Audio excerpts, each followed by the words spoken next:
देखिए क्या दिया हमारे पास।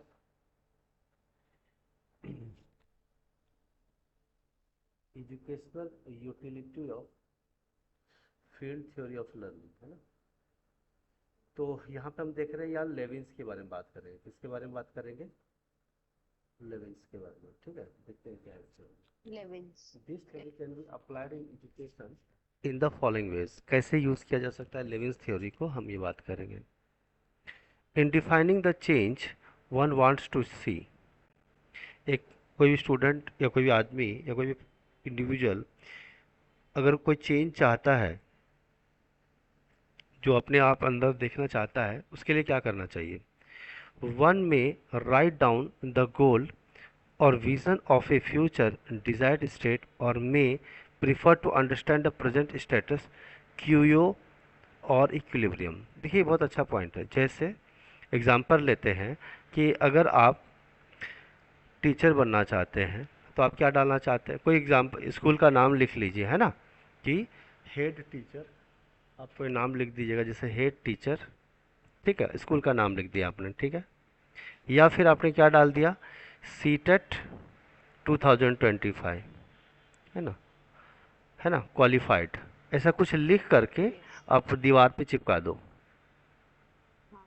और अपना नाम लिख दो, मिस नैना जो भी है ना, नैना देखिए। हम्म।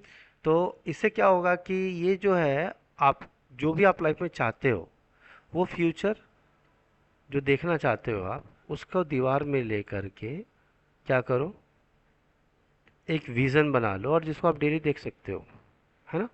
अब कुछ लोग उसको डायरी में लिखते हैं, है ना, कुछ लोग अलग अलग तरीके से लिखते हैं। दूसरी बात, अभी आप अपना प्रेजेंट स्टेटस देखो, क्या हो आप, कि आप प्रिपेयर कर रही हैं उस चीज़ को पाने के लिए, इक्विलिब्रियम में जाने के लिए, उस स्टेटस को पाने के लिए क्या क्या एफर्ट लगाने हैं, वो सारी चीज़ें आपको लिख देनी है एक कागज़ पे, कि पहले मुझे प्रीवियस ईयर क्वेश्चन करने हैं, फिर मुझे इसके नोट्स बनाने हैं, फिर मुझे ये करना, फिर मुझे ये करना। वैसे ही किसी स्टूडेंट को भी क्या करना चाहिए?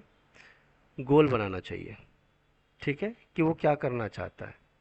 सपोज आपको एक चैप्टर कंप्लीट करना है, तो उसके लिए भी गोल हो सकता है, एम हो सकता है ना। चलिए आगे बात करते हैं। क्लियर हुआ कि नहीं हुआ, कि अगर आप अपने ज़िंदगी में चेंज चाहते हैं, तो जो चेंज चाहते हैं और जो आपका गोल है, वो आप एक जगह पे लिख लो और उसको अचीव करने की कोशिश करो। क्लियर है? ठीक है, यस और no? Yes. In brainstorming और in mind mapping the driving forces are favourable to change. तो ये हर बार जब हम इस गोल को देखते हैं ना, तो हमारे माइंड में ख्याल आता है और हमारे मन में एक पॉजिटिव वाइब्स मिलते हैं हमें, एक ड्राइविंग फोर्स मिलता है। माइंड में उसको मैप कर लेता है कि जैसे आपने लिखा कि have you made the notes? Yes. ठीक है। Have you done previous year question? Yes और नो। फिर have you done the revision? Yes और नो। ठीक है। Have you prepared the notes of the lectures which are the lectures, online offline, books पढ़ा कि नहीं पढ़ा, वीडियो देखा कि नहीं देखा। तो ये सारे चेकलिस्ट बना लिया आपने। और आप खुद बोलोगे कि फिर उसके बाद डालोगे क्या? Road to get success. तो जब तक आप ये पांचों स्टेप कंप्लीट नहीं करोगे, तब तक आपको गोल मिलेगा नहीं मिलेगा? क्लियर है? बोलिए हाँ या ना। ठीक है। तो वैसे ये फोर्स आपको, ड्राइविंग फोर्स है, आपको चेंज करने के लिए क्या करेगा? मोटिवेट करेगा। क्लियर है? और ये सारे फोर्सेस आपको क्या करते हैं? खुद के अंदर बदलाव लाने के लिए क्या करते हैं? मोटिवेट करते हैं। क्लियर है? मोटिवेट करते चलिए आगे देखते हैं। हैं। इन ब्रेन स्टॉर्मिंग मतलब सोचना, विचारना, विचरण करना या फिर प्लानिंग करना। और in mind mapping yes. The restraining forces those are unfavourable to oppose change. Generally क्या होता है कि हमारे माइंड में बहुत सारी निगेटिव चीज़ें चल रही होती है ना। ये कैसे होगा, ये इसके बाद क्या करना है, बहुत सारी चीज़ें हम कंफ्यूज हो जाते हैं इस चीज़ को लेके। इसीलिए हमें हर चीज़ को ब्रेन स्टॉर्मिंग करना चाहिए, क्योंकि हर दिन एक जैसा नहीं होता, कुछ चीज़ें छूट जाती है। तो ऐसे केस में क्या करना चाहिए? हमें ब्रेन स्टॉर्मिंग करना चाहिए और वो फोर्सेस को रिकॉल करना चाहिए जो हमें क्या कर रहे हैं, अपोज कर रहे हैं या फिर रोक रहे हैं। आप देखो इतने सारे आपने प्लानिंग कर रखी है कि मुझे ये करना है, ये करना है, ये करना है, ये करना है, ये करना है, लेकिन ऐसे केस में क्या हुआ, कुछ और चीज़ें आ गई। तो आप अपने माइंड को ब्रेन स्टॉर्म करो या फिर आप मैपिंग करो कि पहला प्रायोरिटी मेरा ये है, फिर बाद में कोई दूसरा प्रायोरिटी है। हाँ या ना? जो निगेटिव फोर्सेस आ रहे हैं माइंड में आपके या निगेटिव थॉट्स आ रहे हैं, उसको आपको क्या करना है, अवॉइड करना है, और उस चेंज को एक्सेप्ट करते हुए अपने टारगेट को फुलफिल करना है, डेली टारगेट्स को। ठीक है, चलिए आगे देखते हैं। In evaluating the driving and restraining forces, one can do this by rating each force from 1 weak to 5 strong and total each side, or one can leave the numbers out completely and focus holistically on the impact each has। मान लीजिए आपके mind में 5 तरह के thoughts आए और 5 ये आए, 5 निगेटिव थॉट आए और 5 पॉजिटिव थॉट आए। तब आप देखेंगे कि जो निगेटिव थॉट आया ना, या कोई ऐसा वर्क आ गया जिसको आप करने लग गए, और जो पॉजिटिव फोर्स है, जो ड्राइविंग फोर्स था, उसको आप नहीं कर रहे हैं। इसका मतलब आपको ये करना होगा, ये देखना पड़ेगा कौन सा फोर्स वीक है और कौन स्टार रेटिंग करनी है। जैसे 1 स्टार किया है ना, पॉजिटिव फोर्स के लिए भी आपको करना है, ऐसा निगेटिव फोर्स के लिए भी करना है। तो देखिएगा जब आप दिन भर में कुछ पढ़ाई नहीं किए, कोई भी अच्छा काम नहीं किए, इसका मतलब क्या हुआ, निगेटिव फोर्स आपको क्या हो गया, हावी पड़ गया आपके ऊपर, यानी डिस्ट्रैक्शंस आ गया। जो मोटिवेटिंग वाला फोर्स था ना, मोटिवेटिंग वाला ड्राइविंग फोर्स, वो वीक पड़ गया। बोलिए हाँ या ना? मोटिवेशन था कि पूरा सिलेक्शन लेंगे, जॉब मिलेगा, घर मिलेगा, ये मिलेगा, वो वीक पड़ गया आपका, और आप वो सब काम में इंगेज कर दिए खुद को, उसी में इंगेज किए जिसका कोई फायदा नहीं।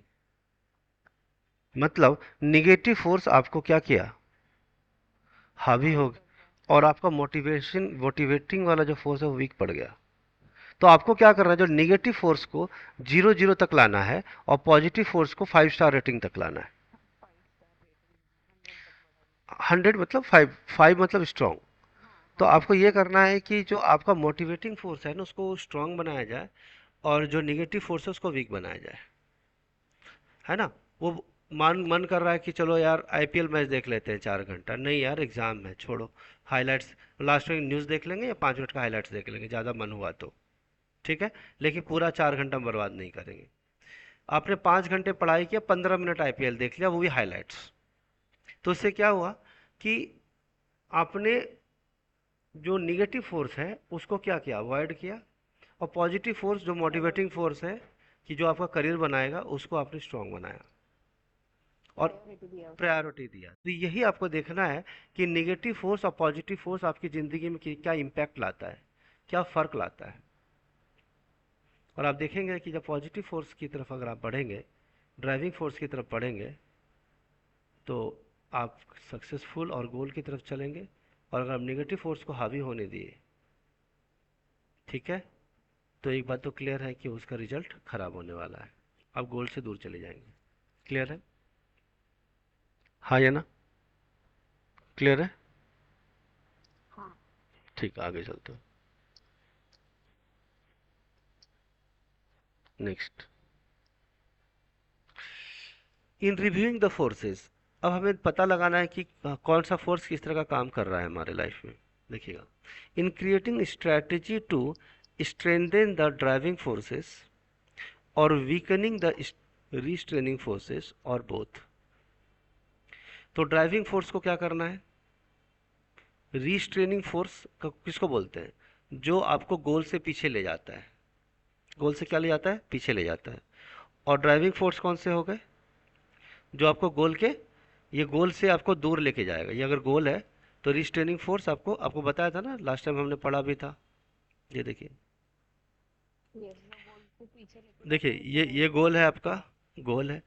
तो ड्राइविंग फोर्स ये पर्सन है। तो ड्राइविंग फोर्स आपको लेके जाएगा, ये आपको बैरियर्स हैं, डिस्ट्रैक्शंस हैं, रिस्पॉन्सिबिलिटीज़, इमोशंस, किसी ने आपको बुरा कह दिया, आपको पढ़ाई लाइट चली गई, पढ़ने का टाइम नहीं मिला, कोई सा काम आ गया, गेस्ट आ गए, पैसे की कमी था, फीस नहीं भर पाए, एग्ज़ाम फॉर्म टाइम पे नहीं भर पाए, कुछ भी प्रॉब्लम आ सकती है, बैरियर्स हो सकते हैं।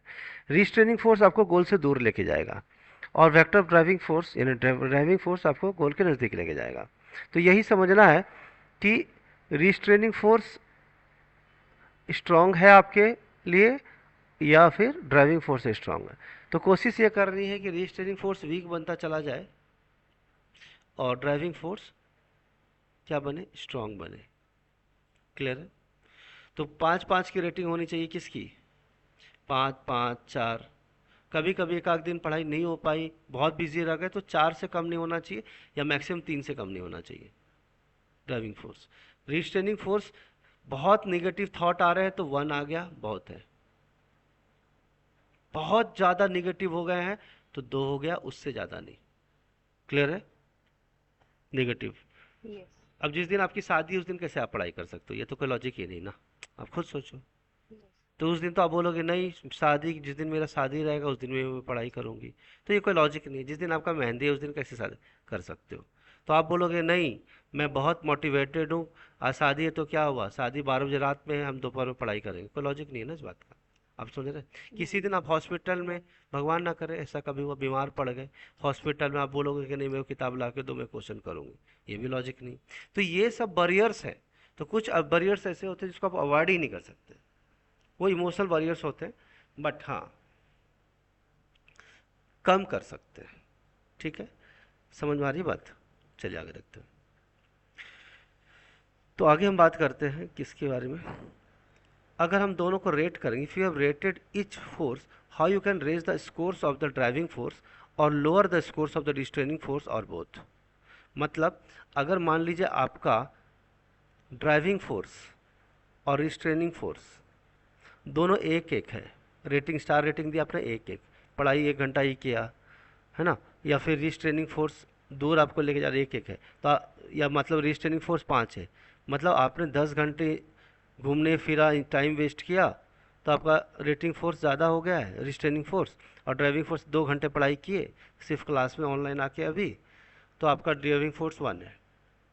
तो आपको क्या करना है, आपको सेल्फ स्टडी के लिए भी इसको 1 से 2 पे ले जाना पड़ेगा, फिर आपको MCQs करने पड़ेंगे, 3 करना होगा, चौथी टाइम रिवीजन करना होगा, और पाँचवें टाइम में मॉक टेस्ट देना होगा। तो ड्राइविंग फोर्स 1 से कहाँ पहुँच गया, 5 पे पहुँच गया। सुबह में वन था, फिर आपने जो पढ़ाया उसका नोट्स बनाया, फिर प्रीवियस ईयर क्वेश्चंस किए, फिर उसके बाद रिवीजन किया, और फिर उसका मॉक टेस्ट दिया रात में सोने से पहले। और अब आप 2 ही घंटे ऑनलाइन पढ़ाई की हो तो इसका मतलब बाकी टाइम आप क्या कर रहे थे, आप बोलोगे मैं खाना बना रही थी, चलो ये तो काम है। तो रिस्ट्रेनिंग फोर्स 1 तक है तो चलेगा, आपकी बरियर ज़्यादा से ज़्यादा आपका खाना बनाना हो सकता है, कपड़े प्रेस करना हो सकता है, बस इसके अलावा कुछ रहेगा कि नहीं आज 4 घंटे का मूवी देखूंगी, मैं बाहर घूमने जाऊंगी, तो वो सब एक रिट्रेनिंग फोर्स एक्सेप्टेबल है क्योंकि रिस्पॉन्सिबिलिटी है। लेकिन उस अब आपको क्या करना है, 5, मान लो 5 है पूरा, अभी देखिए 1 ड्राइविंग फोर्स है तो पक्की बात है दोनों का सम 5 करते हैं तो +4 हो गया, बोलिए हाँ है ना। अगर आप 1 भी घंटा पढ़ाई नहीं किए तो आपका पूरा रिस्ट्रेनिंग फोर्स क्या हुआ, दिन भर आपने वेस्ट किया, तो रिस्ट्रेनिंग फोर्स आपका हावी हो चुका है, आपने दिन भर कोई पढ़ाई नहीं किया। मान लो यस। मान लो अपन तो 3 ही दिन मिलते हैं बराबर, कब मिलते हैं, मंडे वेडनेसडे फ्राइडे को मिलते हैं, तो ट्यूसडे को आपने 1 घंटे भी पढ़ाई नहीं किया, किताब भी नहीं छुआ, इसका मतलब 0, टोटल स्टार रेटिंग 5 होना चाहिए। मतलब 1, अगर आप 2 घंटे आप पढ़ाई किए हो और 8 घंटे, 1 × 2 = 2 घंटे पढ़ाई, 1 रेटिंग = 2 आवर्स पढ़ाई, 2 रेटिंग मतलब 4 घंटे की पढ़ाई, 3 रेटिंग मतलब 6 घंटे की पढ़ाई, 4 रेटिंग मतलब 8 घंटे की पढ़ाई, 5 रेटिंग मतलब 10 घंटे की पढ़ाई, 2 घंटा ऑनलाइन जो हम लोग अभी बात कर रहे हैं, बाकी 8 घंटा सेल्फ स्टडी बराबर। और उसके बाद कुछ काम मिला तो मिला, घर का कर देंगे नो प्रॉब्लम। तो 1 घंटे का ड्राइविंग फोर्स है तो 4 घंटे का क्या हो गया, 4 रेटिंग क्या किसको दीजिएगा आप, क्योंकि बाकी टाइम आप कुछ भी किए, घर में काम किया कुछ भी किया, वो सब रिस्ट्रेनिंग फोर्स में जाएगा, यानी आपको गोल से पीछे ले जा रहा है, सीधी बात है। क्योंकि जो लोग लाइब्रेरी में बैठ के 10 घंटे पढ़ रहे हैं और आप घर में जिम्मेदारियां निभा रहे हो, तो एक बात तो क्लियर है कि गोल से तो पीछे जा रहे हो ना आप। तो वो बंदा ज़्यादा यस। नज़दीक जा रहा है जो बैठ के दिन भर पढ़ाई करता है, दूसरा कोई काम ही नहीं करता है, दिन भर पढ़ाई पढ़ाई करता करता है। तो यहाँ पे अगर 2 का स्टार रेटिंग है तो 3 इसको घटाना है आपको, 3 है तो 2 करना है, 4 है तो 1 करना है, और पूरा का पूरा दिन भर पढ़ाई किया बाकी कोई काम घर का नहीं किया तो ये 0 हो गया। मतलब only study no entertainment, no contact, no phone calls, no घर की जिम्मेदारी। हाँ, कुछ काम नहीं किया, खाली पढ़ाई किया। जैसे लाइब्रेरी सुबह 7 बजे के 11 बजे रात में आया, घर में आया, थोड़ा खाना वाना खाया, सो गए।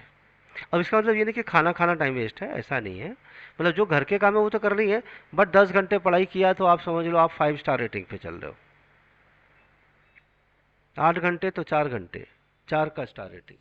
तो आप डेली का स्टार रेटिंग देखो ना, एनालिसिस देखो आप क्या करते हो, और फिर लास्ट में 1 महीने बाद रिजल्ट देखना। यार मैं डेली 10 घंटे पढ़ाई की थी, जब आपसे इंटरव्यू लिया जाएगा कि आपने कैसे पढ़ाई किया, तो मैं पहले 2 घंटे पढ़ती थी, फिर मैं 3 की, फिर 6 घंटे पढ़ी, फिर 7 घंटा, फिर 8 घंटा, और फिर बाकी के घर के काम मैं सुबह 5 से 6 तक कर लेती थी और बाकी 11 से 12 करती थी बस। उसके बाद मैं पूरा पढ़ाई करती थी। तो ये सब क्या है, आप समझ गए मैं क्या कहना चाह रहा हूँ, पूरा कॉन्सेप्ट समझ में आ गया? आया नहीं समझ में, रजिस्टर फोर्स वाला? समझ में आया। ठीक है। अब देखिए यहाँ पे बहुत अच्छा पॉइंट बोला, in prioritizing action steps, what action steps can one take that achieve the greatest impact. आपको ये देखना है कि अब इम्पैक्ट का मतलब क्या हुआ कि पॉजिटिव इम्पैक्ट भी हो सकता है, निगेटिव इम्पैक्ट भी। देखिएगा, जैसे मैं बोलूँगा कि आपको 10 घंटे पढ़ने हैं, है ना, बाकी खाना पीना नहाना वो सब अलग बात है। 10 घंटे डेली स्टडी करना है, सेल्फ स्टडी। 2 घंटे का क्लास का पढ़ाई और 8 घंटा सेल्फ स्टडी, जिसमें mock test, revision, notes making, सब सब इंक्लूडेड है। अब आप देखो कि जिस दिन आपका क्लास नहीं होता, ट्यूसडे को आप एक भी दिन पढ़ाई नहीं किए, तो आपको एनालिसिस करो कि आप जो ट्यूसडे को आपने टाइम वेस्ट किया, तो आप क्या क्या चीज़ में किया। तो आप सुबह लेट उठे, फिर घर का पूरा साफ सफाई किया, फिर उसके बाद 2 घंटे फ़ोन कॉल पे लगे रहे। 2 घंटे जहाँ पे 5 मिनट में बात खत्म हो सकती थी, आप 2 घंटे फ़ोन कॉल पे बात किया। ठीक है, फिर आपने कहीं बाहर घूमने चले गए, एक दो टीवी का सीरियल देख लिया, फिर उसका शाम में घूमने चले गए, रात में खाना बनाया और थोड़ी बहुत बातें की और पूरा टाइम वेस्ट हो गया। तो आप ये देखें कि यहाँ पे सबसे ज़्यादा टाइम वेस्ट आपने किस में किया? फ़ोन कॉल्स में। सबसे ज़्यादा टाइम आपने किस में वेस्ट किया? इंस्टाग्राम करने में। सबसे तो आपको ये देखना है कौन सा ऐसा रिस्ट्रेनिंग फोर्स है जो आपको डेली आपको अपने गोल से पीछे लाता है। तो आप देखेंगे इंस्टाग्राम हो सकता है, वो हो सकता है फ़ोन कॉल्स हो सकता है कपड़े धोना हो। आप समझ रहे हैं? तो आप एक हफ्ता का आप एनालिसिस कीजिए कि कौन सा ऐसा चीज़ है जो मुझे मेरे गोल से सबसे ज़्यादा दूर लेके जाता है। हो सकता है आपको कब खाना बनाने में आधा घंटा में काम हो जाता हो, लेकिन आप देखिए कि 2.5 घंटा मेरा डेली वेस्ट होता है एक ही काम में, जो मुझे ड्राइविंग फोर्स नहीं है, रिस्ट्रेनिंग फोर्स है, जो मुझे अपने गोल से पीछे ले जाता है। तो अब आपको समझा, आपको एक्शन स्टेप्स प्लान करने होंगे कि कौन सा काम मुझे पहले करना है, कौन सा बाद में करना है, किस काम को नहीं करना है, किसको रिड्यूस करना है। तो इसका इम्पैक्ट देखना किसको हो, कितना प्रायोरिटी देना है प्रायोरिटी कौन देना से है। काम तो इसी तरह से बहुत सारी से आपकी सिस्टर भी करती है, स्क्रीन टाइम एक्टिवेट कर दी है, तो देखती है वो आधा घंटा से ज़्यादा मोबाइल पे रहती ही नहीं है, मतलब फ़ोन कॉल से बात करना हो तो। बाकी मोटिवेशन की बात हो तो अलग बात है। तो कुल मिला के देखती है कि पूरे हफ्ता भर में मैंने अगर 1 घंटा वेस्ट किया तो 7 घंटे ही वेस्ट किए। अब कोई स्टूडेंट क्या है, कोई पर्टिकुलर आदमी क्या है, डेली का 3 घंटा वेस्ट किया, तो 21 घंटा उसने पूरे हफ्ते भर में सिर्फ ऑनलाइन वीडियो देखने में, मतलब इंस्टाग्राम करने में, फेसबुक करने में वेस्ट कर दिया उसने। तो आपको ये देखना है कि कौन सा ऐसा स्टेप है जो आपको गोल से दूर ले जा रहा है, कौन सा रिस्ट्रेनिंग फोर्स है और कौन सा क्या है, ड्राइविंग फोर्स। ड्राइविंग फोर्स आपको गोल के पास लेके जाता है और रिस्ट्रेनिंग फोर्स गोल से आपको दूर लेके जाता है। क्लियर है? दूर लेके जाता है गोल आई से। Hope yes. समझ में आ गया, ये बहुत अच्छी बात है। ऐसे जो यस। बिजनेसमैन लोग होते हैं ना, ये सब करते हैं सब। ठीक है। अब बिजनेसमैन ही नहीं, आपका पूरा दिन प्लान्ड होना चाहिए कि आप क्या करना चाहते हो, हम्म। कौन सा चीज़ से आप, मतलब आपको पता होना चाहिए कि आप क्या कर रहे हो, क्या नहीं होना चाहिए। बहुत सारे लोगों को पता ही नहीं चलता है, सुबह होती है रात होता है, सुबह हो जाती है ना, तो ये चीज़ें ठीक नहीं है। You should well plan. अब जैसे मैं आपको छोटा सा चीज़ दिखाता हूँ,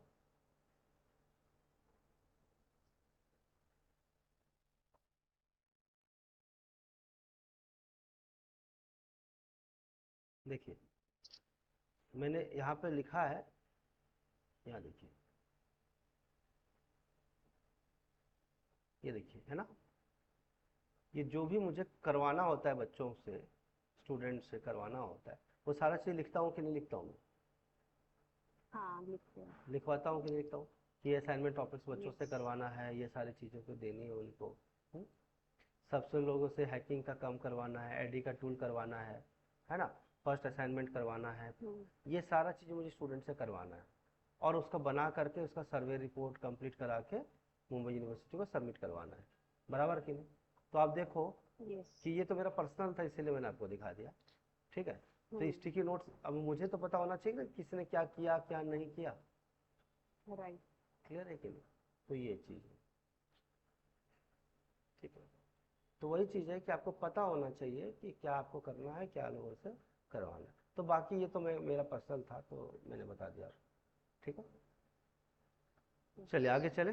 अब हम बात करेंगे किसके हाँ। बारे में, experiential learning theory of Carl Rogers. ये भी अच्छा पॉइंट है ना। कुछ चीज़ें हम ऑलरेडी जानते हैं और हम करते आए हैं, लेकिन कार्ल रॉजर्स से कुछ पॉइंट इतनी अच्छी बातें की है उसने, इतनी अच्छी बात की है कि बहुत इंप्रेसिव है। देखिए, उसने बोला कि दो टाइप का लर्निंग होता है। एक होता है कॉग्निटिव, अब आप बोलेंगे मीनिंगलेस, और एक होता है एक्सपीरियंशियल सिग्निफिकेंट। अब देखिए ये बड़ा अच्छा पॉइंट है। एग्जाम्पल लेता हूँ कि आप कोई ऐसा चीज़ सीखो जिसका आप प्रोफेशनली कोई यूज़ करने वाले नहीं। अब मैं बोलूँगा कि टाइल्स कैसे लगाते हैं, चलिए सीखते हैं हम लोग। मैंने क्या बोला, टाइल्स कैसे लगाते हैं। तो ये बताइए क्या हमें मजदूर बनना है आगे चल के। अरे बोलिए हाँ या ना। नहीं। चलिए दीवार पेंटिंग करना नहीं। सीखते हैं, दीवार कैसे पेंटिंग करते हैं। क्या हमें हाँ। दीवार पेंटिंग करने के लिए मजदूर बनना है, पेंटर बनना है। नहीं। नहीं। भले हम पेंटिंग अपने स्कूल में बहुत सारे किए होंगे, एप्पल मैंगो बनाना सब बनाया हो, लेकिन हमें दीवार पेंटिंग तो नहीं करना। पैसे किससे मिलते हैं, घर पे मैंगो फ्रूटी बनाने से या दीवार पेंटिंग करने से। लेकिन हम मैंगो वो नहीं करना चाहते हम। हाँ। तो कुछ चीज़ें हम ऐसा सीखते हैं ना जिसका कोई मीनिंगलेस बात है, क्या है, मीनिंगलेस है। और कुछ एक्सपीरियंशियल है ना। तो कुछ मीनिंगलेस है और कुछ क्या है, एक्सपीरियंशियल। अब जैसे कि एग्जांपल लेते हैं, नॉर्थ कोरिया में क्या हो रहा है उसके कंट्री में, हमें क्या मतलब है। साउथ कोरिया का प्रेसिडेंट क्या कर रहा है क्या नहीं कर रहा है, उससे हमें क्या लेना देना है। हाँ, अगर हम यूपीएससी का तैयारी कर रहे होते और इंडियन फॉरेन सर्विस ज्वाइन किए होते तो उसका जरूरत पड़ती है हमें। आपके सिलेबस में क्या आ रहा है और आप पढ़ क्या रहे हो, आप समझ रहे हो मेरी बात।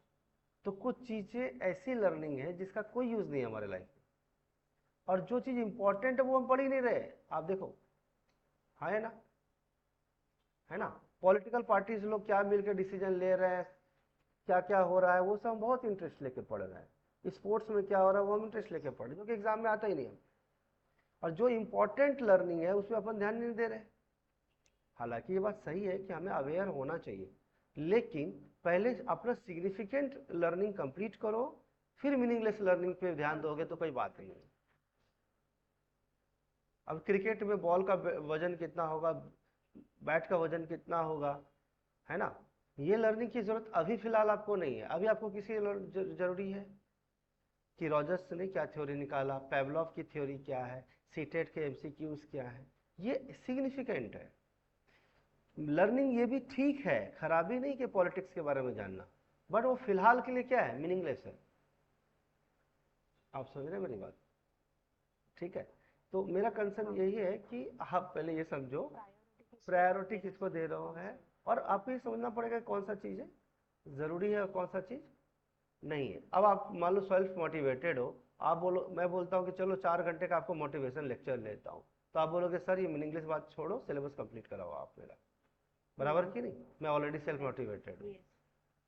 मैं आपको 2 घंटे की लेक्चर में पूरा मोटिवेशन की, रविन्द्रनाथ टैगोर की आपको ऑटोबायोग्राफी पढ़ाऊँ, कोई लॉजिक है इस बात का। रविन्द्रनाथ टैगोर जब पढ़ाई करते थे, वो स्टूडेंट थे तो कैसे पढ़ते थे, क्या मतलब इस चीज़ का, हम्म। तो लॉजिक मैं जानता हूँ। लेकिन जब आप बीएड पढ़ रहे थे, बीएड के सिलेबस में थे, तब वो मीनिंगफुल था। लेकिन अभी आपको सीटेट क्लियर करना आपका प्रायोरिटी है, तो आपके लिए इंपॉर्टेंट लर्निंग कौन है आपको समझना पड़ेगा ना, बराबर कि नहीं। राइट। मतलब मेरा कंसेप्ट मतलब अब एमसीक्यू टाइप में पढ़ाई करनी है ना। पता चला रामधान राम राम क्या बोलते हैं, कोई कवि के बारे में आप पढ़ने लग गए, तो कोई लॉजिक नहीं है उस बात के में। नॉलेज उससे भी मिलेगा, नो प्रॉब्लम, बट उसका जरूरत नहीं। आई होप समझ गए होंगे आप। चलिए, the former corresponds to academic knowledge and the latter leads to applied knowledge. अब देखिएगा कॉग्निटिव में क्या हुआ, अब आप बोलेंगे जिससे कि कोई किताब में अपने कोई चीज पढ़ा, और दूसरा हुआ एक्सपेरिमेंट किया, मतलब एक किया सिर्फ थ्योरी रीडिंग और दूसरा किया प्रैक्टिकल। तो मुझे बताइए थ्योरी रीडिंग हमने किया कि ये एक्सपेरिमेंट कैसे होगा, जैसे मैंने लिख दिया NaOH plus HCl NaCl plus water मतलब H2, ये आपने रिएक्शन किया। अब इसका कोई फायदा नहीं है। बोलोगे क्यों सर? जब तक आप सोडियम हाइड्रोक्साइड को और हाइड्रोक्लोरिक एसिड को मिलाओगे नहीं लेबोरेटरी में, तब तक उस पढ़ाई का कोई फायदा नहीं। बोलो हाँ या ना?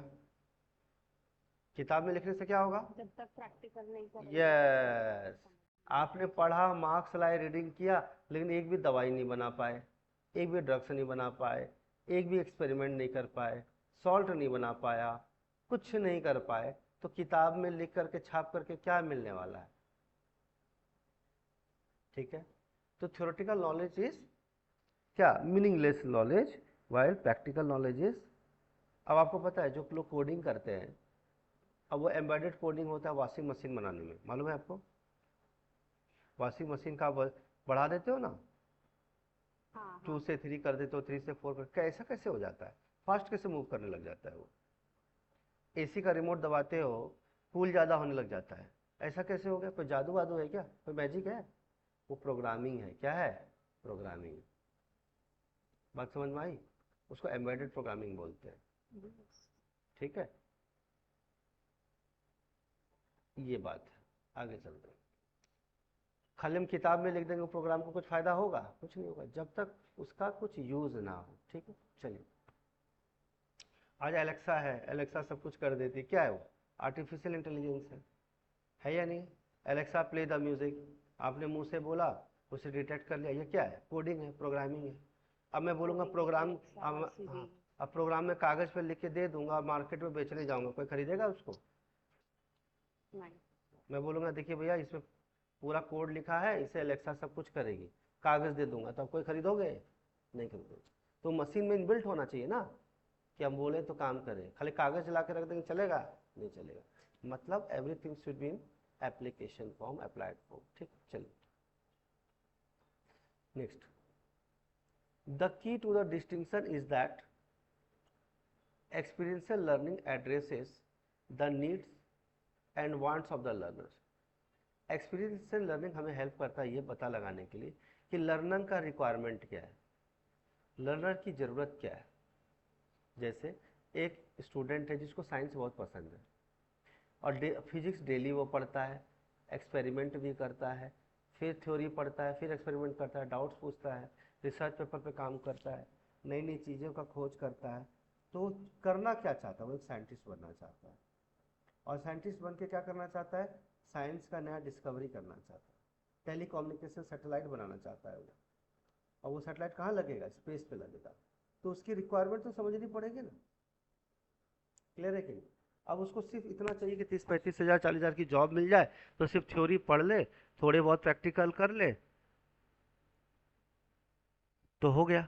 लेकिन एक्सपीरियंशियल लर्निंग क्या बोलता है? आप अप्लाइड सीखो, प्रैक्टिकल सीखो, सिर्फ थ्योरी करने से काम नहीं चलेगा। तो experiential leads to what? Practical learning. Clear है? ठीक है। yes. अब देखिए इसे बहुत अच्छा पॉइंट रॉजर ने कहा है। Roger list 3 qualities, these qualities of experiential learning. पहला, पर्सनल इन्वॉल्वमेंट।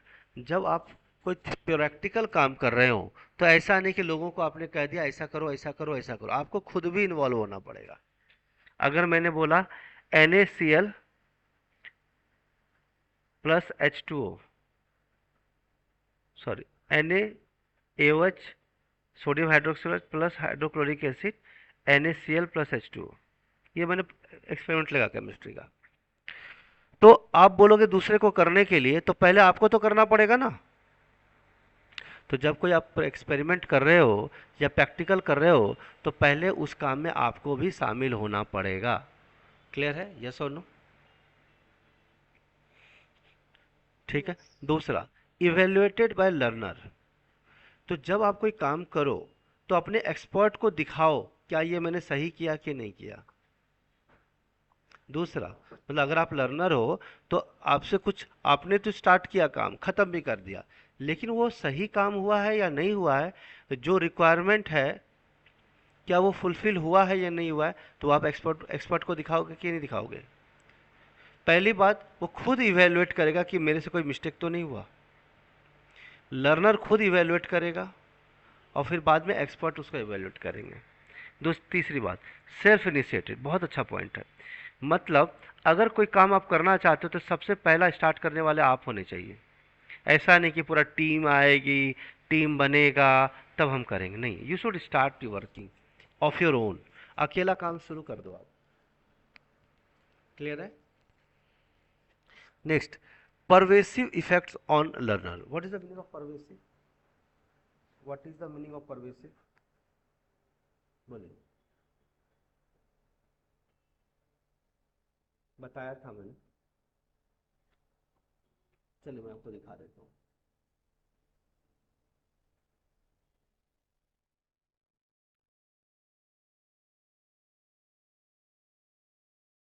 परवेसिव मतलब that is present in all parts of something, सर्वत्र, सब, जो हर जगह पे हो, everywhere available, okay. Spread through out so thoroughly. ठीक है। Common, yes. Omni present, everywhere present. मतलब आप जो नॉलेज गेन कर रहे हो ना, उसका यूज सब जगह होना चाहिए। ठीक है। तो मतलब ओवरऑल डेवलपमेंट में हेल्प मिलना चाहिए। क्लियर है? वो क्वालिटीज एक्सपीरियंशियल लर्निंग या प्रैक्टिकल लर्निंग सिखाता है। प्रैक्टिकल लर्निंग सिखाता है ये। क्लियर है? ठीक है। आगे चले। तो पर्सनल यस। इन्वॉल्वमेंट, खुद इन्वॉल्व होना है, पहले खुद रीचेक करना है कि आपने सही किया ना, इनिशिएट खुद से करना है। ठीक है। ऐसा नहीं कि कोई आएगा हेल्प करेगा तब मैं इनिशिएट करूंगा, नहीं, आप अकेला स्टार्ट कर सकते हो। नेक्स्ट, चलिए, experiential learning is equivalent to personal change and growth.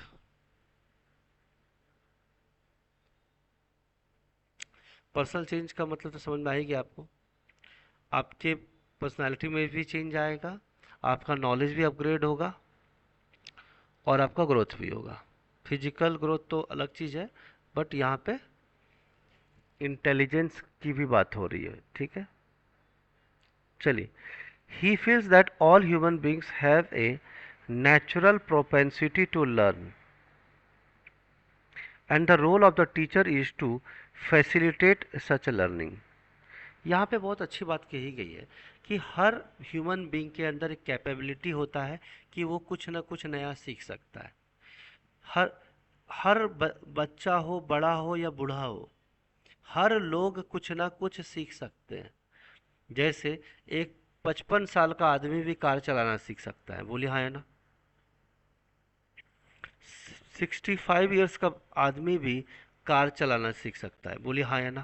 सीख सकता है। यस। यानी एक बात तो क्लियर हो गया कि बात किताबी ज्ञान का नहीं है। एक 50-55 साल का आदमी भी खाना बनाना सीख सकता है, 10 तरह का खाना, फूड बनाना सीख सकता है, अच्छा खाना बनाना सीखता है, नॉर्मल नहीं, प्रोफेशनल। ठीक है। होटल मैनेजमेंट का कोर्स भी कर सकता है एक 50 साल का आदमी, पढ़ाई भी कर सकता है ना। जिसने 20 साल पहले पढ़ाई छोड़ दी वो भी कर सकता है। तो ये कहना चाहता है, यही रॉजर का कहना है, कार्ल रॉजर का कहना है कि कैसे होगा ये। पहली बात, सीखने के लिए एक पॉजिटिव क्लाइमेट होना चाहिए। मतलब जहाँ आप पढ़ाई कर रहे हैं आपके घर में, तो आपके पास एक टेबल, चेयर, कुर्सी होना चाहिए। दूसरी बात, कोई आपको डिस्टर्ब करने वाला नहीं होना चाहिए, है ना। क्लियर है? प्रॉपर लाइटिंग होनी चाहिए, प्रॉपर इन्वायरमेंट होना चाहिए। ऐसा नहीं कि लाइट नहीं है, गर्मी पर लग रही है, बहुत सारा हल्ला गुल्ली हो रहा है, ऐसा नहीं होना चाहिए। मतलब एक ऐसा जगह आपको जनरली लाइब्रेरी में देखने को मिलता है ना। साउंड लाइब्रेरी में, साइलेंट लाइब्रेरी में। हाँ, बराबर। तो ये बेस्ट जगह होता है पढ़ाई करने का। तो पॉजिटिव क्लाइमेट है कि सभी पढ़ रहे हैं तो मुझे भी पढ़ना चाहिए। अब फिटनेस के लिए सबसे अच्छा जगह कौन होता है? जिम होता है। घर में रहेंगे 15 मिनट बोर हो जाएंगे, लेकिन 1 घंटे में म्यूजिक बजता रहता है, लोग जिम जाते हैं, एक्सरसाइज करते हैं, तो एक पॉजिटिव इन्वायरमेंट होता है जिम जाकर। स्पोर्ट्स के लिए स्पोर्ट्स ग्राउंड होना चाहिए, नहीं तो रोड पे थोड़ी खेलेंगे, करेक्ट? कुछ लोग खेल लेते हैं, अलग बात है, बट ग्राउंड पे खेलने से पॉजिटिव वाइब्स मिलता है ना? स्टेडियम में खेलना है तो और अच्छा रहता है ना? चलिए, clarifying the purpose of the learner. आप कोई चीज़ कर रहे हो, मतलब आप पढ़ाई कर रहे हो या कुछ चीज़ सीख रहे हो, तो आपका पर्पस क्या है? जैसे आप कोई 5 नए नए डिश बनाना सीख रहे हो, तो आपका पर्पस क्या है? क्यों सीख रहे हो आप? पहला, कि डेली डेली खाना, बाहर का खाना मंगाते यही बनाएंगे, अगर वही चीज़ हम बाहर मंगाएंगे तो 2,000 रुपये खर्च हो जाएगा। और अगर मैं यही चीज़ 3 घंटे ईमानदारी से मेहनत किया तो मेरा पैसा भी बचेगा, टेस्ट भी आएगा और ज़्यादा लोगों को मैं खिला पाऊंगी। और दूसरी बात है कि हम मुझे ही खुद खाना बनाने का मन हो जाए, कभी घर में गेस्ट आ जाए, है ना, तो हम खुद भी बनाना सीखें।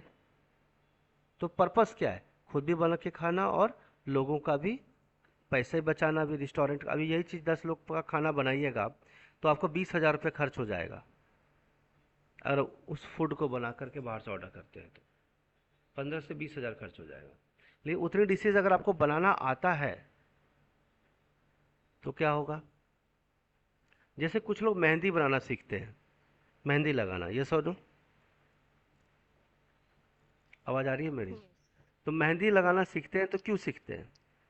कि हो सकता है अपने राइट हैंड से खुद के दूसरे लेफ्ट हैंड पे लगा लिया, खुद एक हाथ में लगा लिया, राइट। पैसे बच गए, 200 250 रुपये बच गया। दूसरा, हम्म। अपने रिलेटिव्स को लगा दिया, अपना रिस्पेक्ट बना रहा। तीसरा, कि अगर किसी शादी में जाके लगाना पड़े और मुझे पर एक हाथ पे लगाने का मुझे 500 मिले आधे घंटे का, और 10 लोगों का लगा दिया तो 5,000 की कमाई भी हो गई। तो मैं एक बहुत सिंपल सा एग्जांपल दिया हूँ। यहाँ पे एजुकेशन का मतलब मैथ्स हो सकता है। मैथ्स क्यों पढ़ना है भाई? कि मुझे आगे चल के मैथमेटिशियन बनना है, इंजीनियर बनना है, वहाँ यूज़ होता है। हो सकता है मैथमेटिक्स का अगर मैं टीचर रहूँ तो मुझे सैलरी भी मिल सकती है आगे चल के। तो पर्पस क्लियर होना चाहिए कि आप क्यों करना चाहते हो वो चीज़। हम्म, ठीक है। अब आप बताइए कि इंस्टाग्राम रोल किया तो आपका पर्पस क्या था? इंटरटेनमेंट? आप बोलोगे कि सर आप इंस्टा, लोगों को सिखाना। हाँ मतलब इंट पर्पस तो उसका वही होता है। इंटरटेनमेंट होता है, लेकिन हम इंस्टाग्राम के लोगों को फॉलो करने से क्या होता है? उसके वो हमारे घर पे खाना खाने थोड़ी आते हैं, बराबर कि नहीं? तो कोई लॉजिक नहीं है ना उस चीज़ को, है ना? लेकिन कुछ लोग इंस्टाग्राम करके पैसे भी कमा लेते हैं, रील्स बना के। राइट। तो आप इंस्टाग्राम क्यों करना चाहते हो? इंस्टाग्राम के मार्केटिंग, डिजिटल मार्केटिंग सीखते हैं कुछ लोग ताकि मुझे पैसे कमाने। तो हर लोगों का काम करने का अलग अलग क्या होता है? पर्पस होता है। तरीका तो होता है। आप इसको, रीज़न होता है। स्कूल में क्यों पढ़ाई करते हैं? एक बेसिक एजुकेशन के लिए करते हैं। कुछ लोग का प्रोफेशन होता है कि मुझे मेडिकल, डॉक्टर, बायोलॉजी पसंद है, मुझे आगे चलकर डॉक्टर बनना है। तो आई होप समझ में आ गया कि आप कोई चीज़ सीखना चाहते हो तो ये पता होना चाहिए कि पॉजिटिव इन्वायरमेंट होना चाहिए सीखने के लिए। अब मान लो आप एक लाइब्रेरी में जाओगे तो कुछ बच्चे आईएएस का तैयारी कर रहे हैं, कुछ बच्चे का मेडिकल का तैयारी हाँ। कर रहे हैं, उसी लाइब्रेरी में कुछ लोग सीए का तैयारी कर रहे हैं, उसी लाइब्रेरी में कुछ लोग सीटेट का तैयारी कर रहे हैं, उसी लाइब्रेरी में कुछ लोग एमबीए का तैयारी कर रहे हैं, कुछ लोग इंजीनियरिंग के लिए कर रहे हैं, कुछ लोग टीचर प्रोफेसर हैं जो अपना लेक्चर प्रिपेयर कर रहे हैं कि कल पढ़ाने जाना है।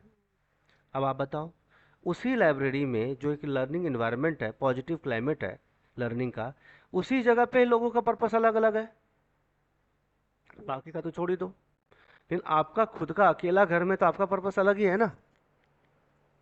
आपके हस्बैंड अगर जॉब करते हैं और वो पढ़ाई कर रहे हैं, कुछ नोट्स बना रहे हैं या कुछ लिख रहे हैं या कुछ टाइप कर रहे हैं, उनका पर्पस अलग है।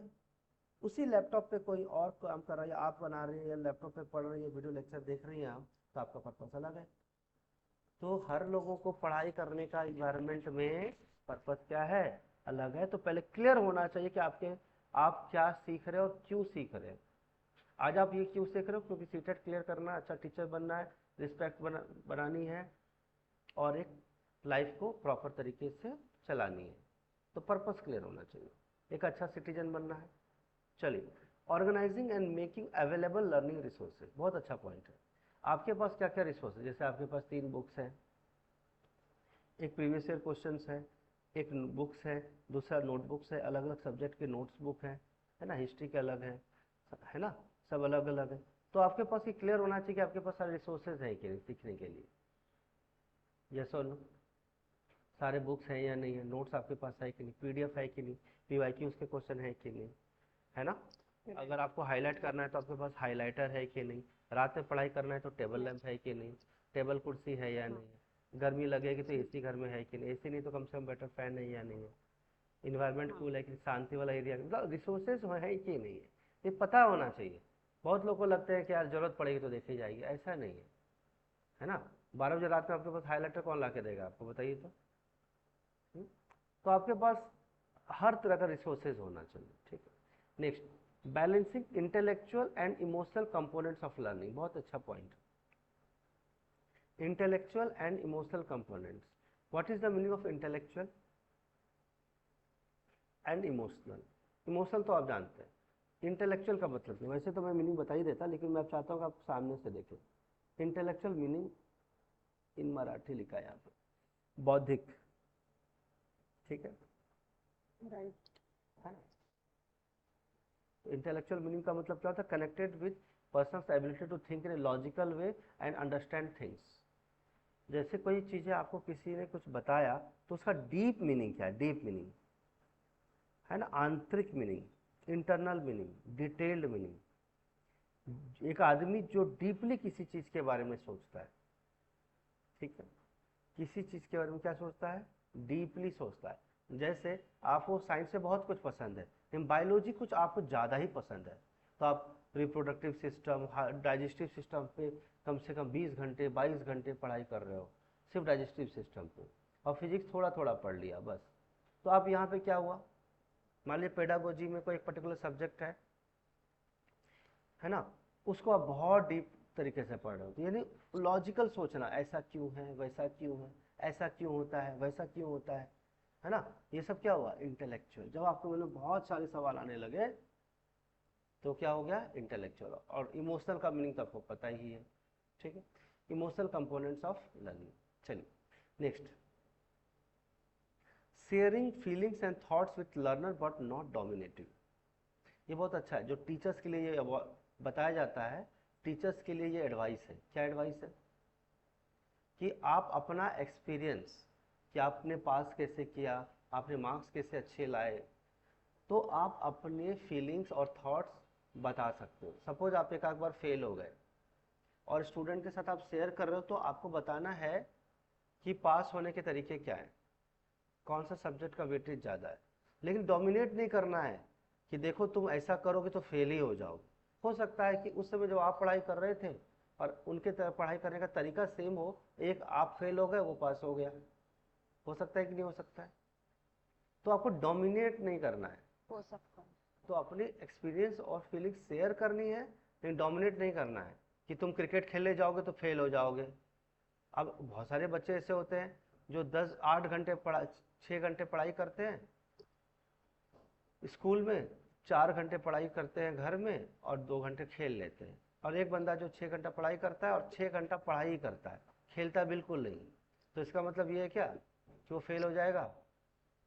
हो सकता है आप क्रिकेट खेल रहे थे तो आप कॉन्सेंट्रेट नहीं कर पाए, बैलेंस नहीं कर पाए, ज़्यादा खेल लिया, या फिर आप मैनेज नहीं कर पाए स्टडीज़ को। इसका मतलब ये है कि दूसरा बंदा 2 घंटा खेलेगा तो वो पास नहीं कर पाएगा, अच्छे मार्क्स नहीं ला पाएगा। ऐसा नहीं, आपको डोमिनेट नहीं करना है कि खेलोगे दिन भर तो फेल हो जाओगे, दिन भर फेल कर पढ़ो, खेलोगे तो फेल भी हो जाओगे, लेकिन खेलोगे तो फेल हो जाओगे, ऐसा नहीं है।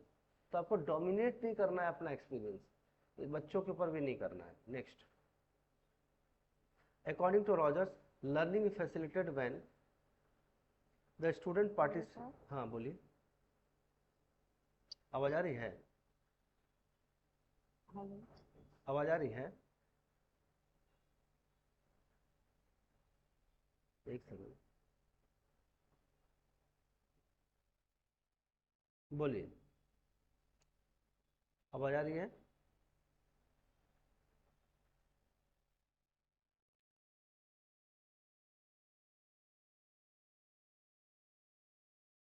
देखिएगा, according to Rogers, learning is facilitated when the student participates completely in the learning process and has a control over its nature and direction। मतलब यहाँ जो स्टूडेंट है ना, पूरी तरह से लर्निंग प्रोसेस से इन्वॉल्व होना चाहिए, डिस्ट्रैक्टेड नहीं होना चाहिए। मैं ये भी कर लूँ, वो भी कर लूँ।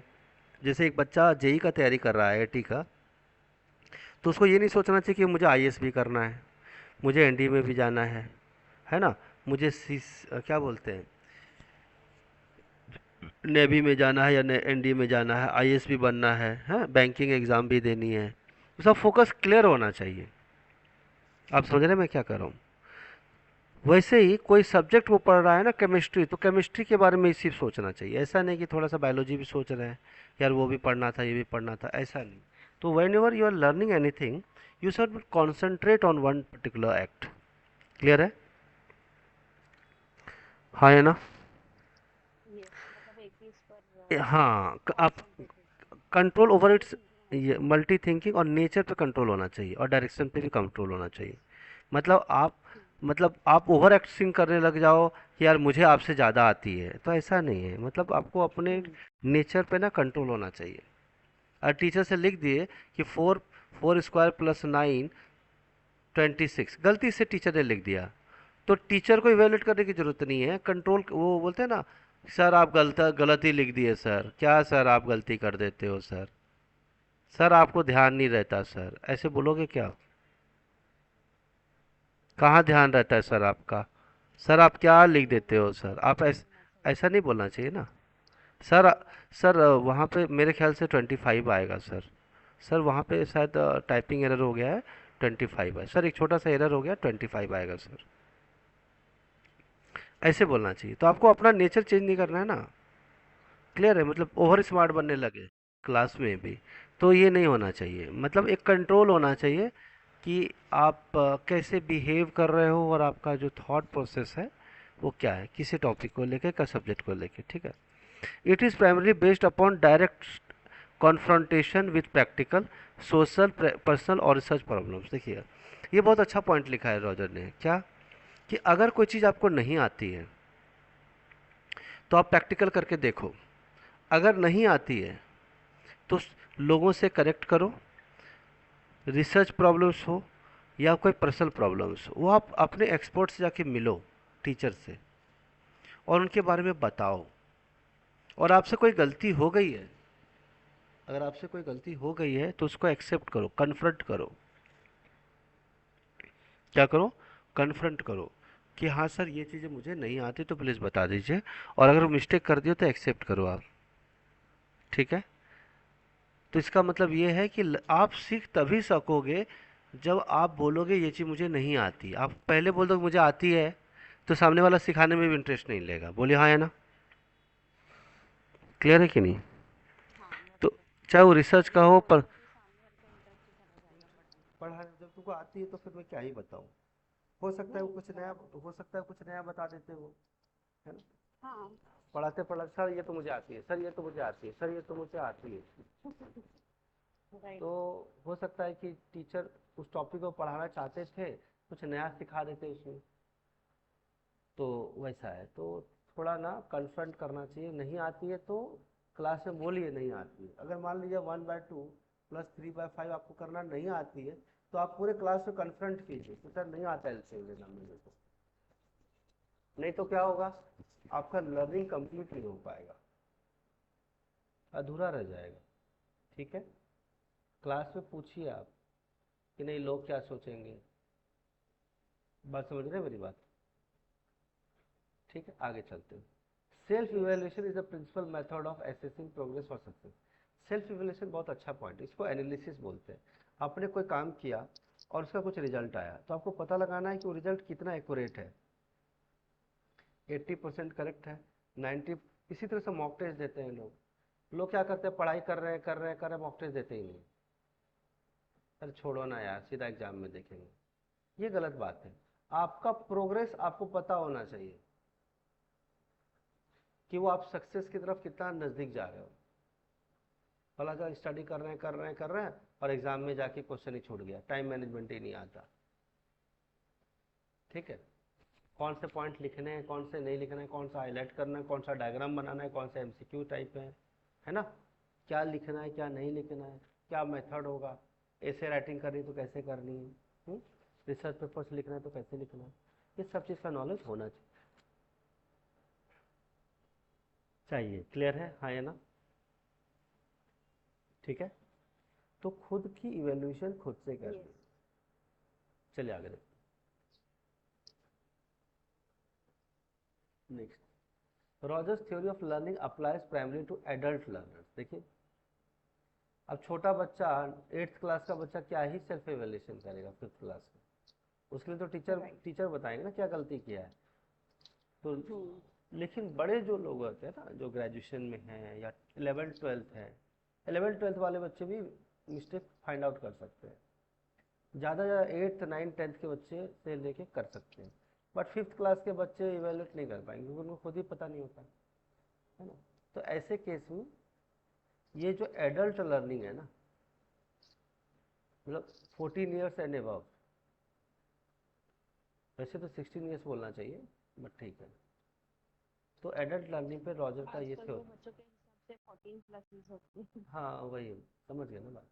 वो एवेल्यूएट करने लग जाते हैं, ये सही है वो सही है, मेरा ईगो हर्ट हो हम्म। गया, मेरे हिसाब से मुझे ऐसा नहीं करना राइट, चाहिए ईगो था। पर तो ईगो मतलब उनको ये लगता है कि ये मिस्टेक नहीं करना चाहिए, ये चीज़ मुझे नहीं लिखना चाहिए था, शायद ये ज़्यादा पॉइंट लिख दिया, ये पॉइंट छूट गया। मतलब मैं हम्म। पर्सनल लाइफ के हिसाब से नहीं बोल रहा हूँ क्योंकि ये पॉइंट पर्सनल लाइफ से रिलेटेड है, लिखा है ना पर्सनल, हम्म। बट हम बात किसके कर रहे हैं, प्रैक्टिकल ऑब्जर्वेशन, रियल लाइफ में भी, घर में भी रहना, पढ़ाई में भी, एजुकेशन में भी, तो हर तरह का है। राइट। ठीक, आगे चलते हैं।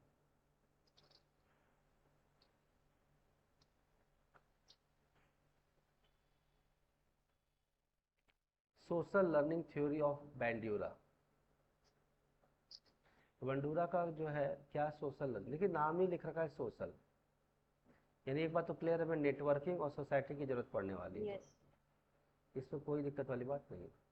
Albert Bandura social learning theory propose that people learn from one another through observation, imitation and modeling।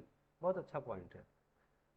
Observation का मतलब आपके जैसे एक छोटा बच्चा है, पापा जी क्या कर रहे हैं, पापा जी को देख देख के वो कॉपी करता है, मम्मी क्या कर रही है, बेटी कॉपी करती है। इमिटेशन, ठीक है, कॉपी करना, बेटा पापा को इमिटेट करता है, मम्मी जो बेटी है मम्मी को इमिटेट करती है। मॉडलिंग का मतलब क्या होता है, किसी को मान करके उसको फॉलो करना।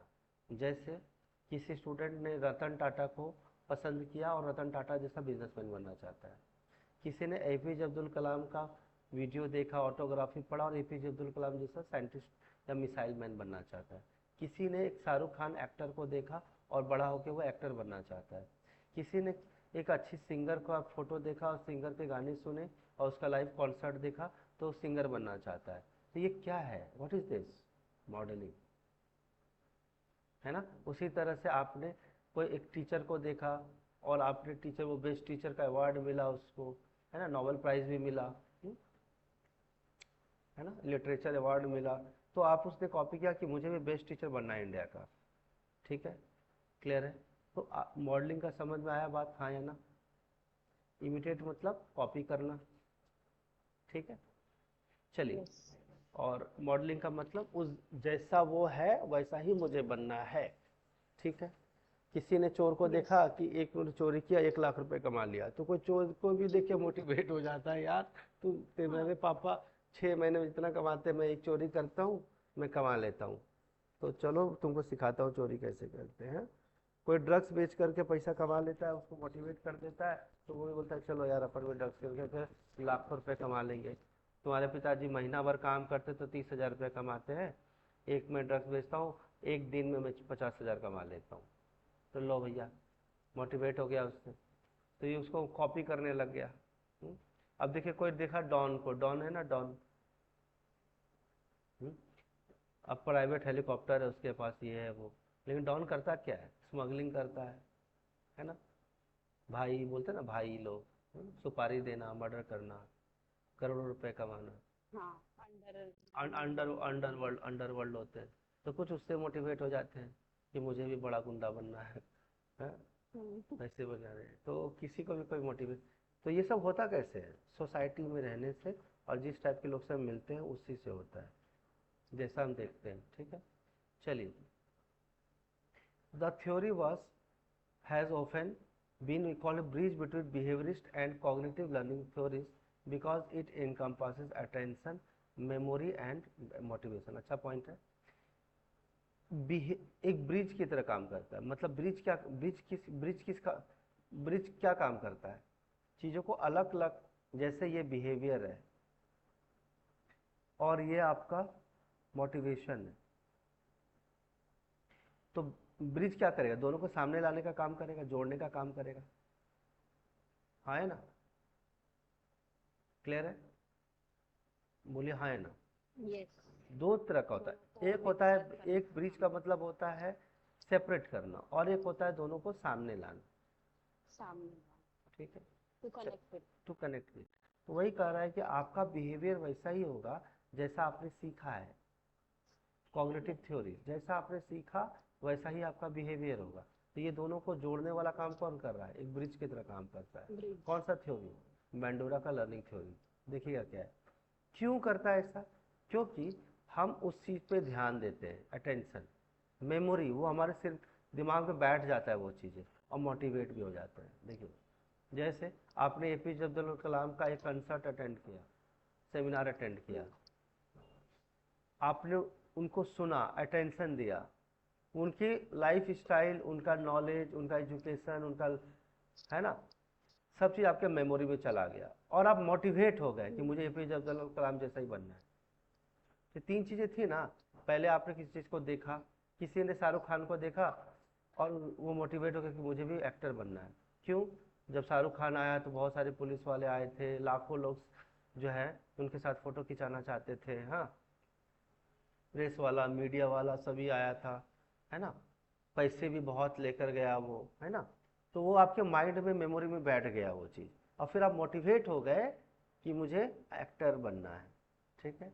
वैसे ही कोई स्पोर्ट्स पर्सन आया, विराट कोहली को देख लिया आपने, कितने लोग उसके फ़ैन हैं, कितना पैसा कमाता है, कितना उसके फ़ैन फॉलोइंग है, सभी उसको पसंद करते हैं। तो आपने सोचा मुझे क्रिकेटर बनना है।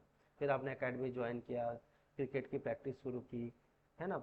डेली डेली सुबह सुबह मॉर्निंग में आप प्रैक्टिस करने जाते थे, तो आप मोटिवेट हुए तभी ना कर रहे हो ये सब चीज़, है ना। तो ये सब कैसे हुआ? जब आपके आपने उनसे मिला या आपने उसको देखा, चाहे वीडियो पे भी देख सकते हो, ऐसा कुछ नहीं है कि पर्सनली आंखों से ही देखा। ठीक है, क्लियर है कि नहीं? चलिए, तो यही कह रहा है कि सोसाइटी का बहुत इफेक्ट पड़ता है। The key concept in this theory is that people learn through observing others' behavior, attitudes and outcomes of those behaviors।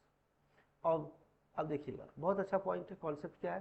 People जो है दूसरे के बिहेवियर को देखता है।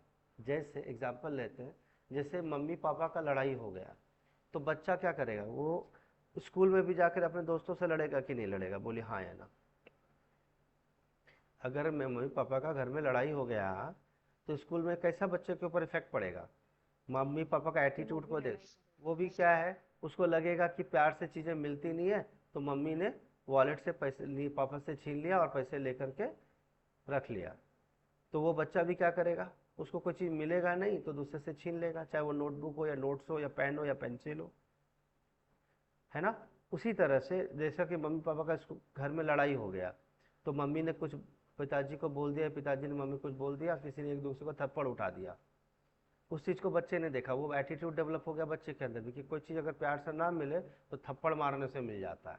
तो वही चीज़ उसने किया कि किसी स्टूडेंट से अपना नोट्स मांगा, उसने नहीं दिया तो थप्पड़ जड़ दिया उसने। देगा कि नहीं देगा? चुपचाप दे दे नहीं तो पेज फाड़ दूंगा तेरा मैं। अब बताइए, ये तो फोर्सिबली मांगने वाली बात होगी, क्योंकि ये चीज़ सीखा कहाँ वो? आपने वैसे ही पढ़ा, learning is equal to heredity into environment, पढ़ा ही है ना आपने तो, है ना। हाँ, जैसे घर में मम्मी पापा हेल्प करते वैसे तो बच्चों से हाँ, भी बच्चे मम्मी तो पापा के पीछे बहुत प्यार हमारे। रहता है कि मम्मी से कुछ गलती हो गई, पापा ने इट्स ओके बोला, मम्मा ने सॉरी बोला, तो बच्चे ने कॉपी किया। स्कूल में भी किसी बच्चे से गलती हो गई तो वो भी अपने दोस्तों को सॉरी बोल दिया। तो सीधा सीधा बात है, वो सीधा इमिटेट किया, कॉपी किया और जाके दिखा दिया। तो इसीलिए क्या है, जब कोई बच्चे स्कूल में लड़ाई करे ना, तो ऐसे केस में क्या करना चाहिए?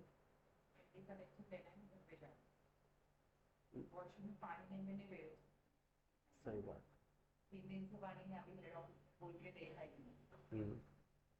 होते हैं इंट्रोवर्ट होते हैं।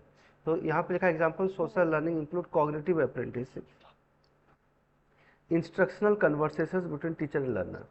तो टीचर कुछ पढ़ाता है, इंस्ट्रक्शन देता है, तो बच्चे दो चीज़ें करते हैं, पहला कि टीचर से ही अपने डाउट पूछते हैं और दूसरा ग्रुप डिस्कशन करते हैं कि नहीं करते हैं। राइट। तो सोशल लर्निंग भी एक पार्ट है ग्रुप डिस्कशन का, ठीक है। जिससे बच्चे एक दूसरे से पूछते हैं, फिर उन लोग मतलब 3-4 बच्चों को क्वेश्चन समझ में नहीं आया, 3-4 लोग मिल करके सभी लोग एक साथ टीचर के पास जाते हैं और पूछते हैं। हाँ एक कन्वर्सेशन होता है। क्लास में तो टीचर आए पढ़ाए चले गए, लेकिन बच्चे 4-5 बच्चे जो टॉपर लोग हैं वो डिस्कस करते हैं, यार तेरे को वो समझा था क्या, तुझे ये क्वेश्चन हुआ क्या, अरे इसमें कुछ गड़बड़ लग रहा है यार, मेरे से भी नहीं समझा मेरे। तो वो चारों बच्चे एक साथ टीचर के पास जाते हैं और पूछते हैं। इससे क्या होता है, ओवरऑल ग्रुप डिस्कशन से उनका जो है क्या है, इंटेलिजेंस बढ़ जाता है। मैं आपको दिखा देता हूँ, क्लियर है। चलिए, Bandura explain most human behaviour is learn observationally through modelling. From observing others, one forms an idea of how new behaviors are performed, and on later occasions, this coded information serves the guide for the action. बहुत अच्छा line है, very nice. देखिएगा, human का behaviour जो है ना, हम दूसरों को देख करके ही सीखते हैं। मॉडलिंग मतलब कॉपी करके। पहले हम दूसरों को देखते हैं कि हमारे आसपास क्या चल रहा है, फिर हम ये देखते हैं कि एक सिचुएशन में कोई आदमी नया बिहेवियर कैसे अपनाता है। बिहेवियर पॉजिटिव भी हो सकता है, नेगेटिव भी हो सकता है। बाद में वो बिहेवियर अगर वो बार बार देखते रहे लेटर ओकेजन्स, तो वो उसके दिमाग में बैठ जाता है और उसको आगे से वो भी उस चीज़ को रिपीट करने लग जाता है। यस और नो? बाद में वो क्या करने लग जाता है, रिपीट करने लग जाता है। क्लियर है? बोलिए हाँ है ना। तो वैसे ही कोई एग्जाम्पल आप ले सकते हैं, जैसे आपके पिताजी का जो बिहेवियर है, आप उसको बार बार देख रहे हो, पिताजी का एक नया बिहेवियर देखने को मिला, कुछ गिफ्ट लेके आए, मम्मा खुश हो गई है, तो एक नया बिहेवियर देखा, आप उसके मन में बैठ गया कि मम्मी को खुश करना है तो एक कुछ नए गिफ्ट लेके आने पड़ेंगे पापा जी को, है। तो एक नया बिहेवियर देखने को मिला, हाँ या ना। तो उसको बच्चा कॉपी कर लेता है। वैसे ही स्कूल में दोस्तों के बीच में लड़ाई हो जाती होती है ना, कि मैं तुझे नोट्स नहीं दूंगा तो ऐसे केस में क्या है कि उसने देखा कि मम्मा को पापा गिफ्ट लेकर ला के दी, क्या ला के दिए, एक नया ड्रेस ला के दिए। अब तो बच्चा यहाँ क्या करे, बच्चा तो ड्रेस नहीं देगा, वो चॉकलेट ला करके अपने दोस्त को दे देगा, यार सॉरी यार, ये मैं तेरे लिए तो ये डेयरी मिल्क लाया हूँ, प्लीज़ सॉरी यार, लास्ट टाइम मैं थोड़ा गुस्सा हो गया था क्योंकि मेरा होमवर्क नहीं हुआ, तो प्लीज़ सॉरी, ये चॉकलेट लो। तो बोलता है इट्स ओके यार, ठीक है, बट हम लोग शेयर करके खाएंगे, हाँ। तो अभी देखो क्या हुआ कि दुश्मनी कल हुई थी, लड़ाई हुई थी, बॉल के लेके झगड़ा हुआ था कि ये बॉल मेरा, मैं ही खेलूंगा, तुमको नहीं दूंगा, इन फलाना ढिकाना। बाद में पापा ने मम्मी को क्या किया, कुछ खरीद गिफ्ट लेके गए। तो बेटा भी क्या बोला कि मुझे चॉकलेट ला के दो, उसने भी अपनी दोस्ती को, मतलब मम्मी गुस्सा थी तो उसको खुश करने के लिए पापा लेके आए गिफ्ट। तो बच्चे भी इसको कॉपी कर लिया, पापा से बोला पापा मेरे को 2 डेयरी मिल्क ला के देना 20 रुपीज़ वाला। तो उसने क्या किया, लेकर आया और स्कूल में दोस्त को दिया जो रूठा हुआ था। बस सिंपल कॉपी हुआ, मॉडलिंग हुआ, कॉपी हुआ, एक नया बिहेवियर पापा का देखने को मिला, उसको लेटर ऑकेजन वो दिमाग में बैठ गया और उसको वो कर दिया, उसे काम एडॉप्ट कर लिया, खत्म बात है, कोई मगजमारी वाली बात ही नहीं है। और ऐसे ह्यूमन बिहेवियर चलता है, ठीक है। बेंडोरा ने एक्सप्लेन कर दिया, ये बात एक्सप्लेन किया। चलिए आगे देखते हैं। ये बात ऑलरेडी हम कर चुके हैं, बट फिलहाल फिर से देख लीजिएगा। इफेक्टिव मॉडलिंग क्या होता है कि आज चीज़ें कॉपी करनी चाहिए, सही पता हो तो, मतलब क्या चीज़ कॉपी करने से ज़्यादा इंपॉर्टेंट है किस तरह से किसी चीज़ को कॉपी किया जाता है। मतलब किसी चीज़ को मॉडलिंग करना है, मैं आपको हिंदी बता देता हूँ, यस। ठीक है। तो इफेक्टिव मॉडलिंग का मतलब यहाँ पे बिहेवियर कॉपिंग का भी कंसर्न है। देखिएगा क्या, अटेंशन, पहली बात, the extent to which we are expose to और नोटिस द बिहेवियर। जब हम किसी आदमी को देखते हैं तो उसके बिहेवियर को ट्रैक करते हैं। जैसे कोई आदमी बहुत गुस्सा है, तो आप बस उसको ट्रैक करो कि उसको किस बात पे गुस्सा आता है। आपको वो काम नहीं करना है जिससे वो गुस्सा आता है, बात खत्म हो गई।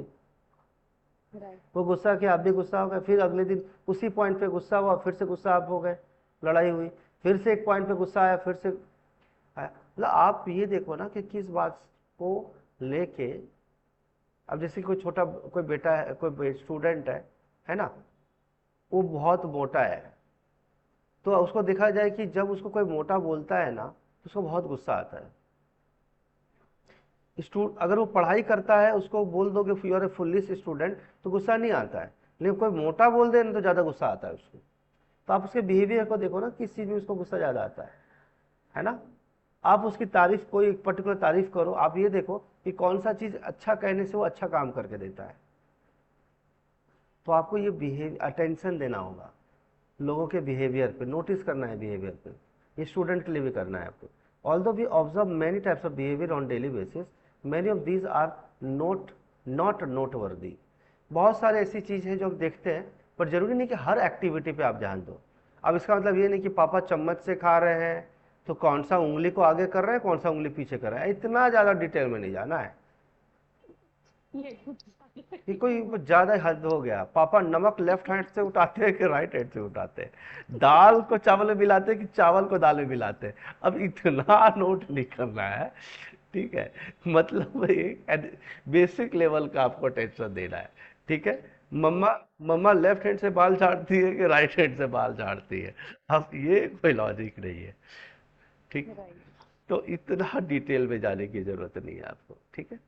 Attention is thus extremely important in which particular behavior has an influence on others imitating it. जब आपकी कोई आदमी कॉपी कर रहा होता है ना, तो ये बात तो क्लियर रखिएगा कि कोई ना कोई कॉपी तो आपको कर रहा है। हमें लगता है अरे कौन, किसको फर्क पड़ता है मेरे कुछ करने से, ऐसा नहीं है, ऐसा नहीं है।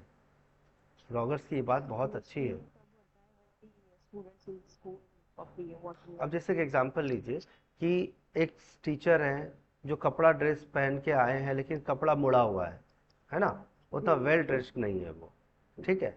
और एक टीचर जो बहुत वेल ड्रेस्ड आए हैं, मतलब एक टीचर आए जो सिर्फ शर्ट पहन के आ गए, ट्राउजर पहने और आ गए, शूज पहने। और एक टीचर आए, दूसरे टीचर कोट पहन के आए, टाई पहन के आए हैं, हाँ, शूज ब्लैक पहन के आए, बेल्ट लिए, बहुत अच्छा सा वेल ड्रेस से ग्रूमिंग करके आए, पाउडर वाउडर लगा के भी आए, एकदम नीट एंड क्लीन दिख रहे हैं, परफ्यूम और लगा रखा है।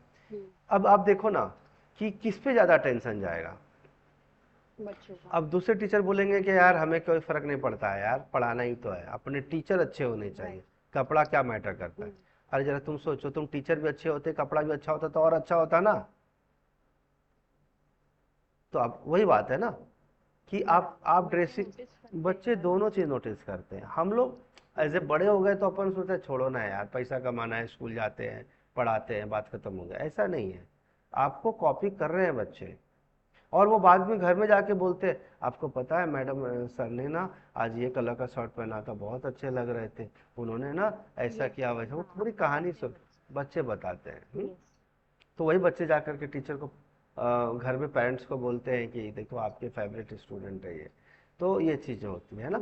आपको पता मम्मा, तो पता चलता है, मतलब मोस्टली होता है। जैसे यूनिट टेस्ट हुआ, तो जैसे यूनिट टेस्ट हुआ तो टीचर ने क्या किया, एक 2 रुपए का इक्लेयर्स लेके आए, तो who is the student of the day जिसने यूनिट टेस्ट में अच्छे मार्क्स लाएंगे, मैं उनको टॉफी दूंगा। तो 2 रुपए का टॉफी भी मैटर वैसे तो नहीं करता, कि हमारे लिए तो मैटर क्या करेगा 2 रुपया, लेकिन अब 5 ही यूनिट टेस्ट होते हैं पूरे साल भर में, तो आप एक 10 रुपए का इक्लेयर्स दे दो, अपने पॉकेट के पैसे से दे दो, जरूरी थोड़ी स्कूल का मैनेजमेंट देगा। तो अब उसमें क्या नहीं यार, मतलब 50 रुपए खर्च नहीं कर सकते आप, 10 रुपए इंटू 5 यूनिट टेस्ट का पूरे साल भर में एक स्टूडेंट पे, क्योंकि टॉपर तो एक ही होगा ना, तो 10 रुपए खर्चा कर दो, क्या दिक्कत आ रही है। अब आप बताओ कि वो टीचर फेवरेट हो जाएगा, आपकी नौकरी पक्की है, कोई निकालेगा नहीं, चाहे आपके ऐसा मेरा कंसर्न नहीं है, ठीक है। तो ये है, तो आप फेवरेट हो जाएंगे, बच्चे आपके होमवर्क को अच्छे से करेंगे अगर आप रिवार्ड दोगे। वैसे भी हम बात कर चुके थे verbal rewards, product gift reward, हम बात कर चुके थे ना रिवार्ड्स के बारे में, है ना? चलिए, रिटेंशन। रिटेंशन एक बहुत अच्छा पॉइंट है कि कोई चीज आपने पढ़ा और आपको ज्यादा देर तक याद रहा है। This is how well the behaviour is remembered. जैसे किसी के साथ आपने लड़ाई किया या फिर बहुत अच्छे से बिहेव किया, वो बहुत देर तक याद रहता है, जब भी वो इंसान दिख जाएगा ना वो चीजें रिफ्लेक्ट होकर आने लगेगी। वैसे ही अच्छा बिहेवियर है तो वो इंसान आपको लंबे देर तक याद रखेगा, है ना। Right. The behavior may be noticed, but is it not always remembered, which prevents imitation. देखिएगा, अगर कोई आपका बिहेवियर देखा और आपका बिहेवियर कुछ खास अच्छा नहीं लगा या फिर बिहेवियर न्यूट्रल था, तो लोग आपको इमिटेट नहीं करेंगे, कॉपी भी नहीं करेंगे और आपके अंदर कुछ खास है ऐसा कुछ ध्यान भी नहीं देंगे। ठीक है, तो इमिटेट कब करेंगे? इमिटेशन का मतलब क्या होता है? तो रिटेंशन का मतलब क्या हो गया कि बिहेवियर कितना देर तक याद रखा, बिहेवियर को नोटिस करना और उसके बिहेवियर को याद रखना कि किसका बिहेवियर अच्छा है किसका नहीं है, और ये ऑब्जर्वर करता है। चलिए, नेक्स्ट है reproduction. This is the ability to perform the behaviour that the model has just demonstrated. ये एबिलिटी है किसका? मॉडल का। ठीक है, जैसे कोई मॉडल किसी ने कुछ करके दिखाया, किसी ने कुछ करके दिखाया, तो अब क्या हुआ, आप उसको कॉपी करो। जैसे पिताजी ने कुछ चीज़ सिखाया कि बेटा मैं तुमको आज ना कढ़ाई पनीर बनाना सिखाता हूँ बेटा को। एक बार देख लिया उसने, और फिर पिताजी ने अगले दिन बोला बेटा जैसा कल मैंने कढ़ाई पनीर बनाया था ना वैसे ही तुम बना के दिखाओ। ये तो स्किल सिखाना हुआ।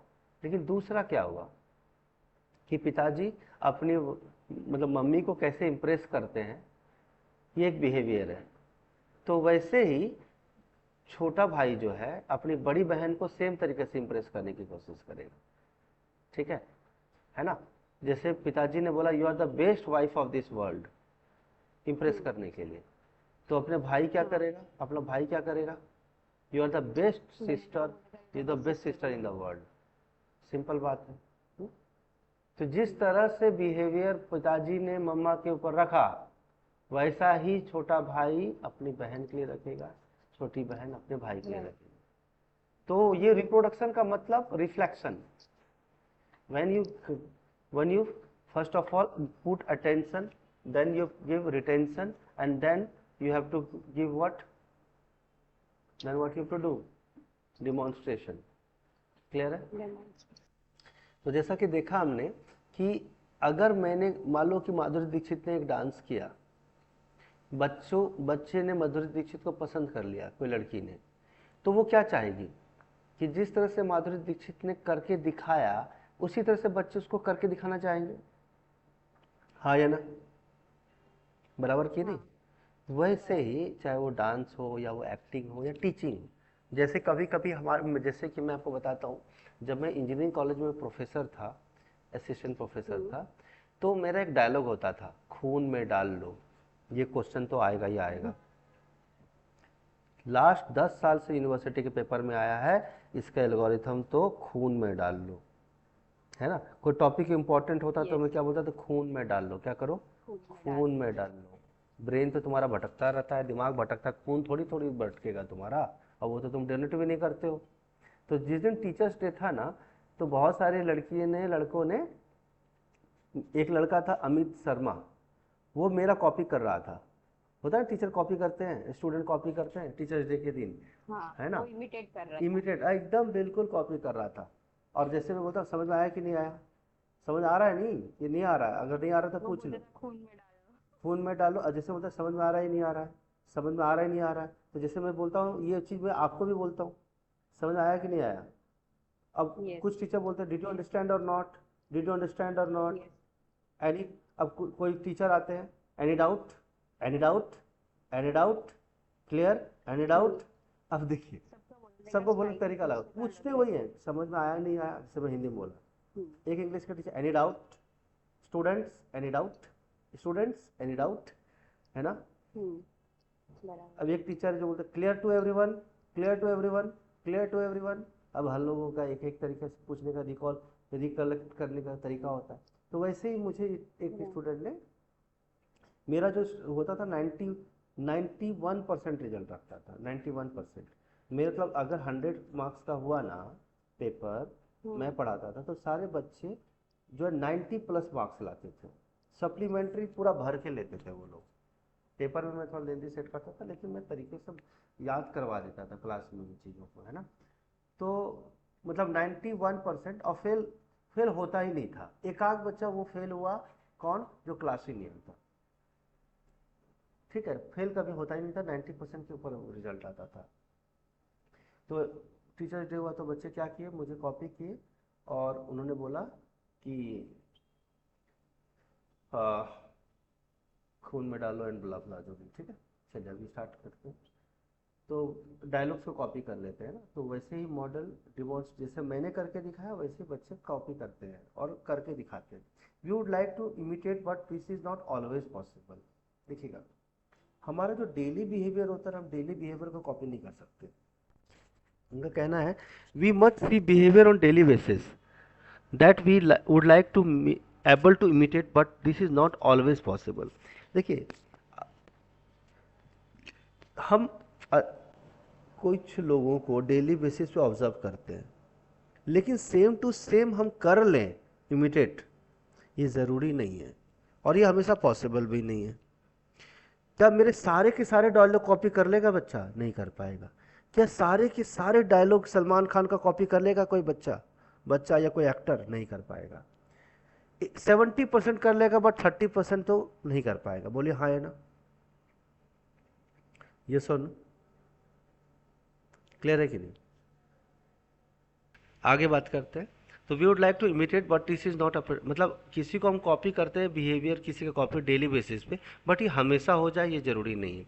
We are limited to our physical ability and for that reason even if you wish to reproduce a particular behaviour we are unable to do so. Physical activity का मतलब यह है कि हमारा, देखिए जैसे मेरा बॉडी स्ट्रक्चर है, जैसे आपका बॉडी स्ट्रक्चर और आपकी बहन का बॉडी स्ट्रक्चर अलग है। तो अपनी बहन को आप कितना 90% भी कॉपी कर लोगी ना कि एक्सरसाइज वो कैसे करती है, खाना वो कैसे, 90% भी कॉपी कर लोगी ना आप अपनी सिस्टर को, तो भी आप 100% नहीं कर सकते। राइट। ठीक है, हम कोशिश चाहे कितना भी कर लें हम नहीं कर सकते। 100% सलमान खान, कोई दूसरा सलमान खान नहीं बन सकता है चाहे उसका कॉपी आ जाए, है ना? बराबर। वैसे ही एक टीचर दूसरे टीचर को पूरी तरह से कॉपी नहीं कर सकता। 70% तक हाँ कॉपी कर लेगा, टीचिंग स्टाइल, पढ़ाने का स्टाइल, सब कुछ, बट वो सेम टू सेम कभी नहीं हो सकता। ठीक है, राइट। तो रिप्रोड्यूस पर्टिकुलर बिहेवियर को हमेशा पूरा because every human being, is different. Every individual is different. But हाँ कुछ लोग दिखते एक जैसे हैं, इसका मतलब ये नहीं कि वो 100% क्या हो जाए, सेम कर ले। ठीक है, सेम टू सेम हाँ कितना भी कर ले, थोड़ा बहुत तो डिफरेंस रहेगा ही रहेगा। ठीक है, राइट। चलिए लास्ट है क्या, मोटिवेशन। खत्म हो जाएगा। लास्ट क्या हमारा, मोटिवेशन। मोटिवेशन में क्या है, this is well to perform the behaviour. अब परफॉर्म द बिहेवियर का मतलब ये है मोटिवेट होना। मोटिवेट का मतलब क्या है, मोटिवेशन कैसे आती है, जब कोई आपको रिवॉर्ड दे या फिर पनिशमेंट दे। अगर आप किसी चीज़ को कॉपी करते हो या कोई काम करते हो और ऑब्जर्वर ने देखा उस चीज़ को, तो आपको दो ही चीज़ मिलेगा, या तो रिवार्ड मिलेगा या पनिशमेंट मिलेगा। इस तीसरा चीज़ कुछ नहीं होता है। या तो देख करके इग्नोर कर दे, तो इसका मतलब वो ऑब्जर्वर है ही नहीं। कोई देख करके अगर आपको इग्नोर कर दिया ना, तो समझ लो कि ऑब्जर्वर ही नहीं है वो। ऑब्जर्वर किसको बोलते हैं, या तो आपके अच्छे चीज को रिवॉर्ड दे जो या ठीक से देखे, मतलब देख करके इग्नोर कर दिया वो जो ऑब्जर्व रिएक्ट करे। रिएक्ट करे, रिएक्ट रिएक्ट करे मतलब उसको, या तो आप जैसे रिएक्ट करे वो है, मतलब ऑब्जर्वर उसको बोलेंगे जो उसका फीडबैक दे कि तुमने ये अच्छा किया तो ये लो चॉकलेट, खराब किया तो पनिश करेंगे। जो उसका क्या करे, ऑब्जर्वर किसको बोलेंगे, जो आपके वर्क में जो रिएक्ट करे देख रिएक्ट के। करे। रिएक्ट करे मतलब आपको फीडबैक दे। फीडबैक मतलब कि जैसे आपने कुछ अच्छा बनाया, बढ़िया बनाया, आपके हस्बैंड ने तारीफ़ किया, बहुत बढ़िया बनाया यार, आज तो दाल तड़का मज़ा आ गया, बिल्कुल लंबा वाला लाल मिर्च डाला है, लगता है तुमने कुछ नया डाला है, बहुत बढ़िया बना। एक बार आपने बनाया दाल, ये क्या कर रहे हो यार, कोई टेस्ट नहीं आ रहा, तड़का भी नहीं लगाया, हल्दी डालना भूल गई क्या, और नमक भी देख लो, क्या यार, इससे अच्छा तो बाहर ही मंगा ली थी यार, फालतू का वेस्टेज हो रहा है पैसा खाली। बाहर से मंगा लेती, 200 का सामान मंगवा लियो, दाल तड़का बोल के बनाई क्या हो तुम। अब बताइए, टेक्निकली मुंह से बोलना भी पनिशमेंट ही है ना, वर्बल पनिशमेंट। यस। रिवॉर्ड का मतलब है क्या, क्या बात है, आज तो खाना बहुत मस्त बनाई हो। चलो मेरे तरफ से आज आइसक्रीम ऑर्डर करो, आइसक्रीम दोनों मिलके खाएंगे। अब ये रिवॉर्ड हो गया। आपने सिर्फ खाना बनाया था, राइट, पसंद का खाना बनाया, है ना, लेकिन रिवॉर्ड ये हो गया, चलो यार इतना अच्छा खाना बनाई हो तो आइसक्रीम हो जाए, कुछ डेजर्ट हो जाए मतलब। अब ये रिवॉर्ड था, जबकि आप एक्सपेक्ट नहीं किए थे कि यार ये बिल मंगवाएंगे। क्या बात है, मैं तो सिंपल ही खाना बनाई थी, मतलब पसंद से बनाई ऑफ कोर्स, बट ये रिवॉर्ड था कि मेरे को आइसक्रीम मिला, राइट। इसका मतलब रिवॉर्ड का मतलब ये नहीं कि बहुत बड़ा ही रिवॉर्ड हो, ठीक है। तो ये सब कैसे हुआ, क्योंकि ये ऑब्जर्व कर रहा था। कौन? हर एक चीज ऑब्जर्व किया, खाने का टेस्ट। अब कोई होता है खाना लाओ, खाया, चलो भाई खाना खा लिया, सोने जाते हैं। ऑब्जर्वेशन नहीं है, अच्छा बना खराब बना डजेंट मैटर, वो ऑब्जर्वर ही नहीं है, ठीक है। उसको खास पेट भरने से मतलब है। ऑब्जर्वर किसको बोलते हैं? जो आपके मेहनत को भी देखे कि कितना मेहनत से 2 घंटे से बना रही है, ठीक है। और कुछ गड़बड़ कर दिया, कुछ जला दिया आपने, कुछ कर दिया तो उसमें पनिशमेंट भी, कुछ अच्छा किया तो रिवार्ड भी। हालांकि ये तो मैंने आपको किचन पर्सपेक्टिव से बोला जिसको आप रिलेट कर पाओ, बट यहाँ स्कूल की बात होगी। स्कूल के बात का मतलब क्या होता है कि जैसे कोई स्टूडेंट ने ड्राइंग बनाया, अच्छा बनाया तो रिवॉर्ड दिया, और खराब बनाया तो पूरा wastage of time, wastage of colour, wastage of ये, हाँ, राइट। तो वो हो गया। तो उसको बोलते हैं फीडबैक देने वाला इंसान। If the perceived reward outweighs the perceived cost, मैंने बोला ना, देखो, if there are any, then the behavior will more likely to be imitated by the observer.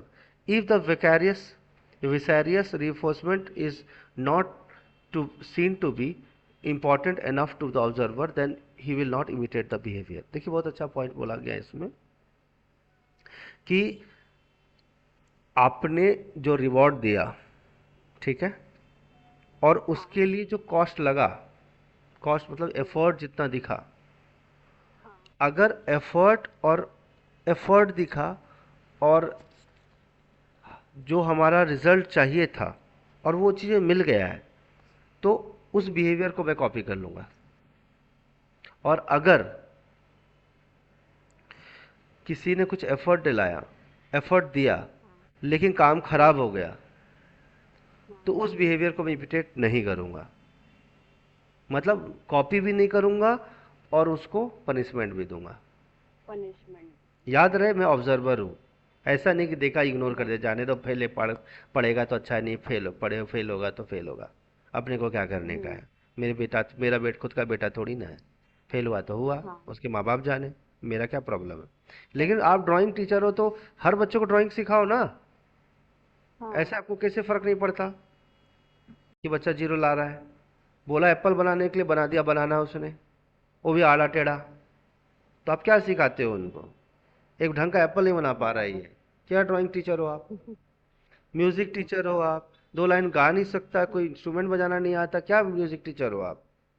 तो ऐसे केस में टीचर ने आपको सैलरी दिया, सॉरी प्रिंसिपल ने आपको सैलरी दिया, सॉरी प्रिंसिपल ने आपको सैलरी दिया, और आप बोलते हो यार फेल होगा तो होगा, अपने को क्या करने का है।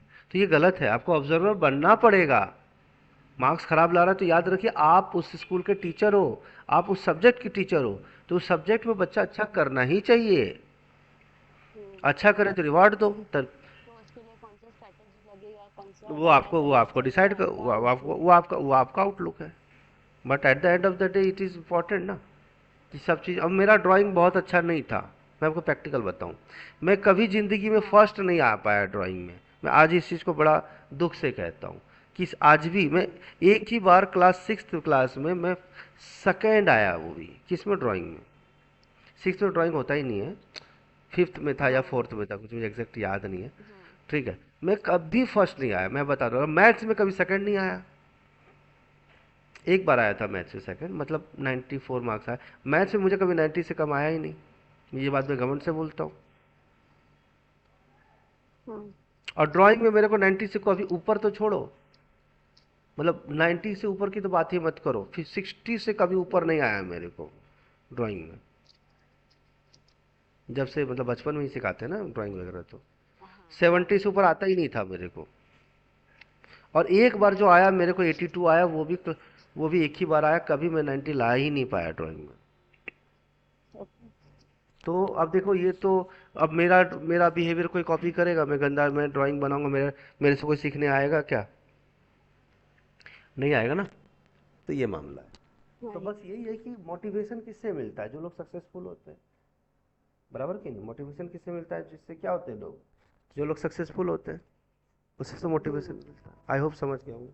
तो एक बात तो क्लियर है जी, यस।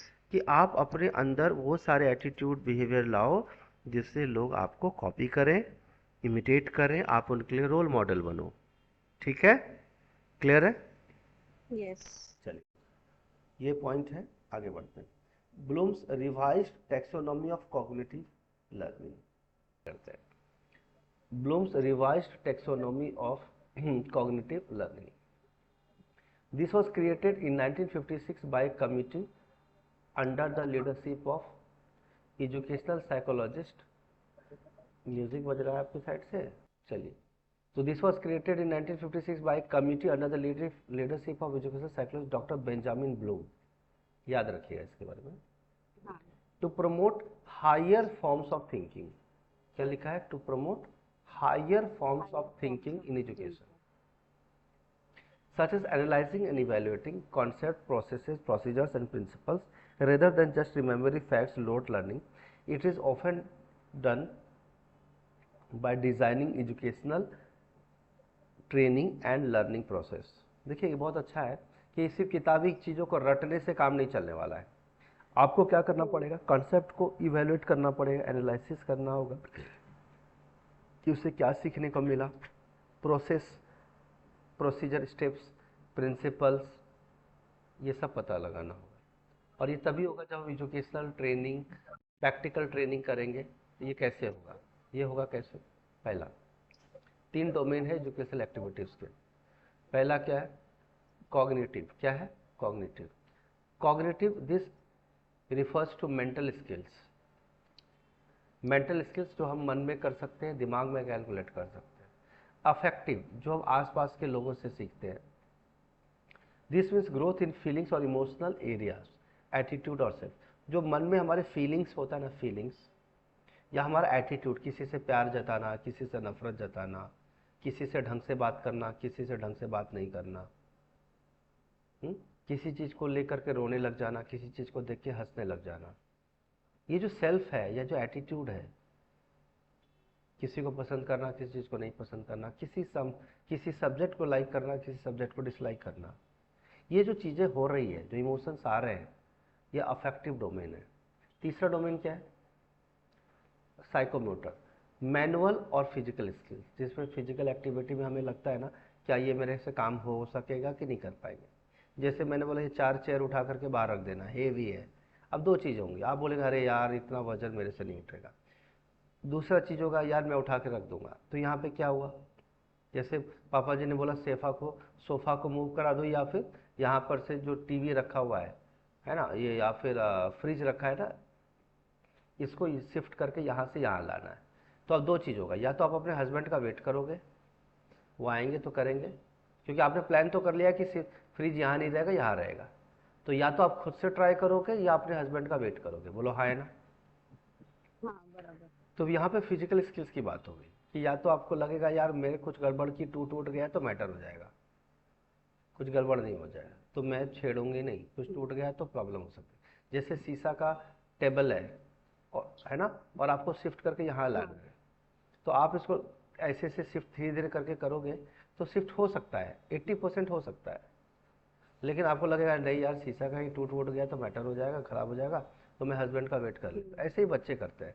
बच्चों को लगता है या तो मैं इससे ये काम मुझसे हो पाएगा या फिर नहीं हो पाएगा। ऐसे ही लोग भी करते हैं। तो ये 3 चीज़ें होती है। पहला दिमाग की बातें हैं, मेंटल स्किल्स। दूसरा है हमारी फीलिंग्स, और हाँ। तीसरा है फिजिकल एबिलिटीज। ठीक है, आगे चलते हैं। The cognitive domain includes the recall और cognition of specific facts, procedural patterns and concepts that serve in the development of intellectual abilities and skills। बहुत अच्छा पॉइंट है, देखिएगा। Recognition of special facts, recall मतलब कोई चीज़ आपको सिखा दिया और मैंने बोला दोबारा करके दिखाओ, तो आप उस चीज़ को रिकॉल करोगे कि नहीं करोगे? ठीक है। जैसे सपोज कीजिए आपके हस्बैंड ने इस टेबल को शिफ्ट करके दिखा दिया बिना आपके हेल्प के, तो अगली बार आप उसको कॉपी करने की कोशिश करोगे कि नहीं करोगे? कि वो कैसे, उन्होंने क्या किया, एक यहाँ पर क्या किया, चटाई रखा, उस पर एक चटाई को क्या रखा, चटाई रख दिया और उस पर टेबल को शिफ्ट कर दिया उठा के, और फिर चटाई को खींच करके और चटाई हटा दिया।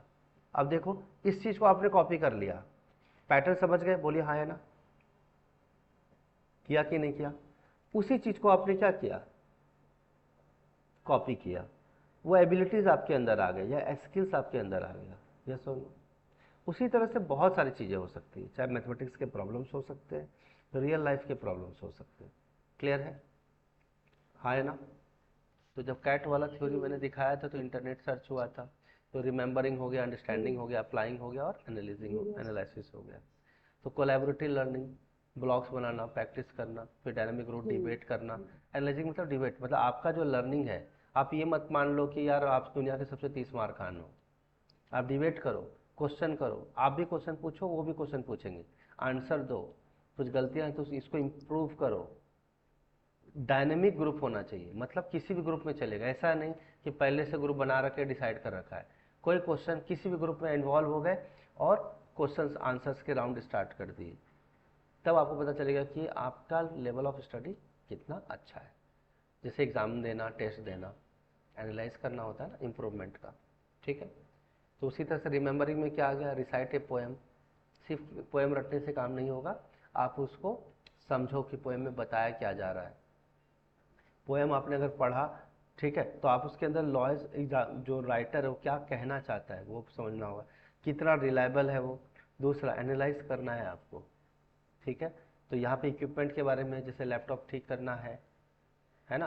तो लैपटॉप अगर ख़राब था तो इक्विपमेंट को ठीक किया, तो पहले देखना पहले जैसे वो काम करता है। कंपेयर करना है, किसी का मार्क्स कंपेयर करना हो गया। अप्लाई करना, कोई थ्योरी को अप्लाई करना है ना? ठीक है। कंप्रीहेंड, ये सब सिनोनिम्स है और ये एग्जांपल्स हो गया। टेक्नोलॉजीज कौन कौन से यूज़ किए जाते हैं। क्लियर हो गया टॉपिक? हाँ है ना? ठीक है। हाँ। लास्ट में क्या है, इवेलुएटिंग। इवेलुएटिंग लास्ट में आपको एग्जाम देना है, लॉजिकल सॉल्यूशंस निकालना है, कंपेयर, लॉजिस्टिक, कंक्लूड्स, क्रिटिसाइज करना, किसी की तारीफ करना, रिवॉर्ड देना, सर्वे, ब्लॉगिंग। हाईएस्ट सबसे क्या होता है, बिल्ड ए स्ट्रक्चर और pattern from device elements, put parts together to form a whole, creating meaning और स्ट्रक्चर। जैसे मैनुअल डिज़ाइन, मशीन बनाया आपने, मशीन लर्निंग बोलते हैं। कैटेगराइज करना, कंपाइल करना, एक नया मॉडल तैयार करना और ऐसे लिखना। ये सब क्या होता है, जिसमें ऐसे जब लिखते हो तो आप अपने आइडिया लिखते हो, नया मॉडल बना, रिसर्च करना, क्या करना, रिसर्च। ये सब किसके अंदर आएगा, एक स्ट्रक्चर बिल्ड करना, मतलब सीखा कुछ और उसको अपडेट करके कुछ नया बना देना। जैसे आपने सीखा कि वॉशिंग मशीन कैसे काम करता है, और आप एक नया मॉडल वॉशिंग मशीन, पहले आपने वॉशिंग मशीन कैसा सीखा, बेसिक लेवल का वॉशिंग मशीन, वाटर वो करता है ना? फिर उसके बाद कौन सा वॉशिंग मशीन आने लगे, ऑटोमेटिक वॉशिंग मशीन आने लगे, है ना? उसके बाद क्या हुआ, सेल्फ अलार्म बनाना, सब कुछ। तो आपने सीखा कुछ बेसिक लेवल का, अब बनाया कुछ नए लेवल का, तो ये हो गया बिल्ड स्ट्रक्चर। ठीक है, तो इस तरह से क्वेश्चंस को करना है।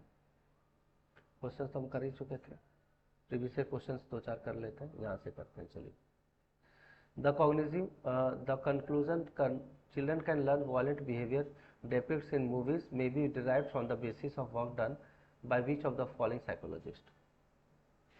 बोलिए,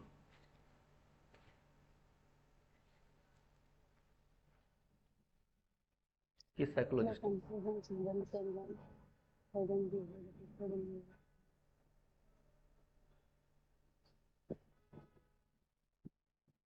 बदूरा। बदूरा लग रहा है।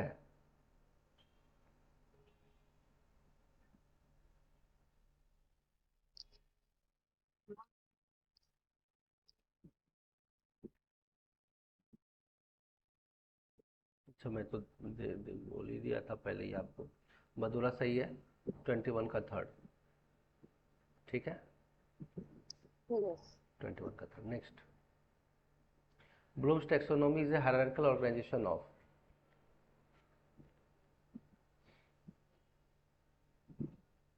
बोलिए, ब्लूम्स टैक्सोनॉमी किससे रिलेटेड है?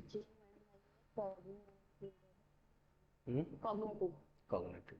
ब्लूम्स ने ना फिजिकल एक्टिविटी पे ज़्यादा ध्यान नहीं दिया है, किस पे बात किया है? मेंटल एक्टिविटीज़, है ना। ब्लूम्स ने किस पे काम किया है? ठीक है, ये सब चीज़ क्या होता है? रिमेंबरिंग, अंडरस्टैंडिंग, फिजिकल एक्टिविटी थोड़ी है ये, मेंटल एक्टिविटी होगा, है ना। अब देखो ना, स्किल्स के बारे में बात किया है, तो मेनली किस पे बात की गई? प्रोसेस कॉन्सेप्ट्स के बारे में। फिजिकल एक्टिविटी भी उसने मेंशन किया है, बट इसमें ज़्यादातर किस पे बात हुई है? Cognitive, mental skills. कॉग्निटिव। ठीक, नेक्स्ट देखिए, हायरार्किकल का मतलब होता है स्टार्टिंग कहाँ से करना है। स्टार्टिंग कॉग्निटिव से करना है, खत्म फिजिकल पे करो, बात अलग। बट फिजिकल तो यहाँ ऑप्शन में दिया हुआ भी नहीं है, राइट। बराबर। ऑप्शन दिया रहता तो दिक्कत हो सकती। क्लियर है, ठीक है। तो ये क्वेश्चन लास्ट कर लीजिए आप, फिर उसके बाद क्लोज करेंगे, क्योंकि ये लेक्चर है मेरा। विच ऑफ द फॉलोइंग से प्रोसेस, बोलिए। रिफ्लेक्शन, रिटेंशन, रिपीटेशन, ये तो बताया था। Evaluating, formulating, creating, judging the logical consistency of a solution. क्या आएगा आंसर? Judging. तो जजिंग यहाँ ऑप्शन में कहाँ है? 25 नंबर की बात कर रहा हूँ मैं। सोशल ऑब्जर्वेशन ऑफ बेंडोरा, बेंडोरा का सोशल ऑब्जर्वेशन क्या बोलता है? सर एक सेकंड स्क्रीन में लिख रहा हूँ।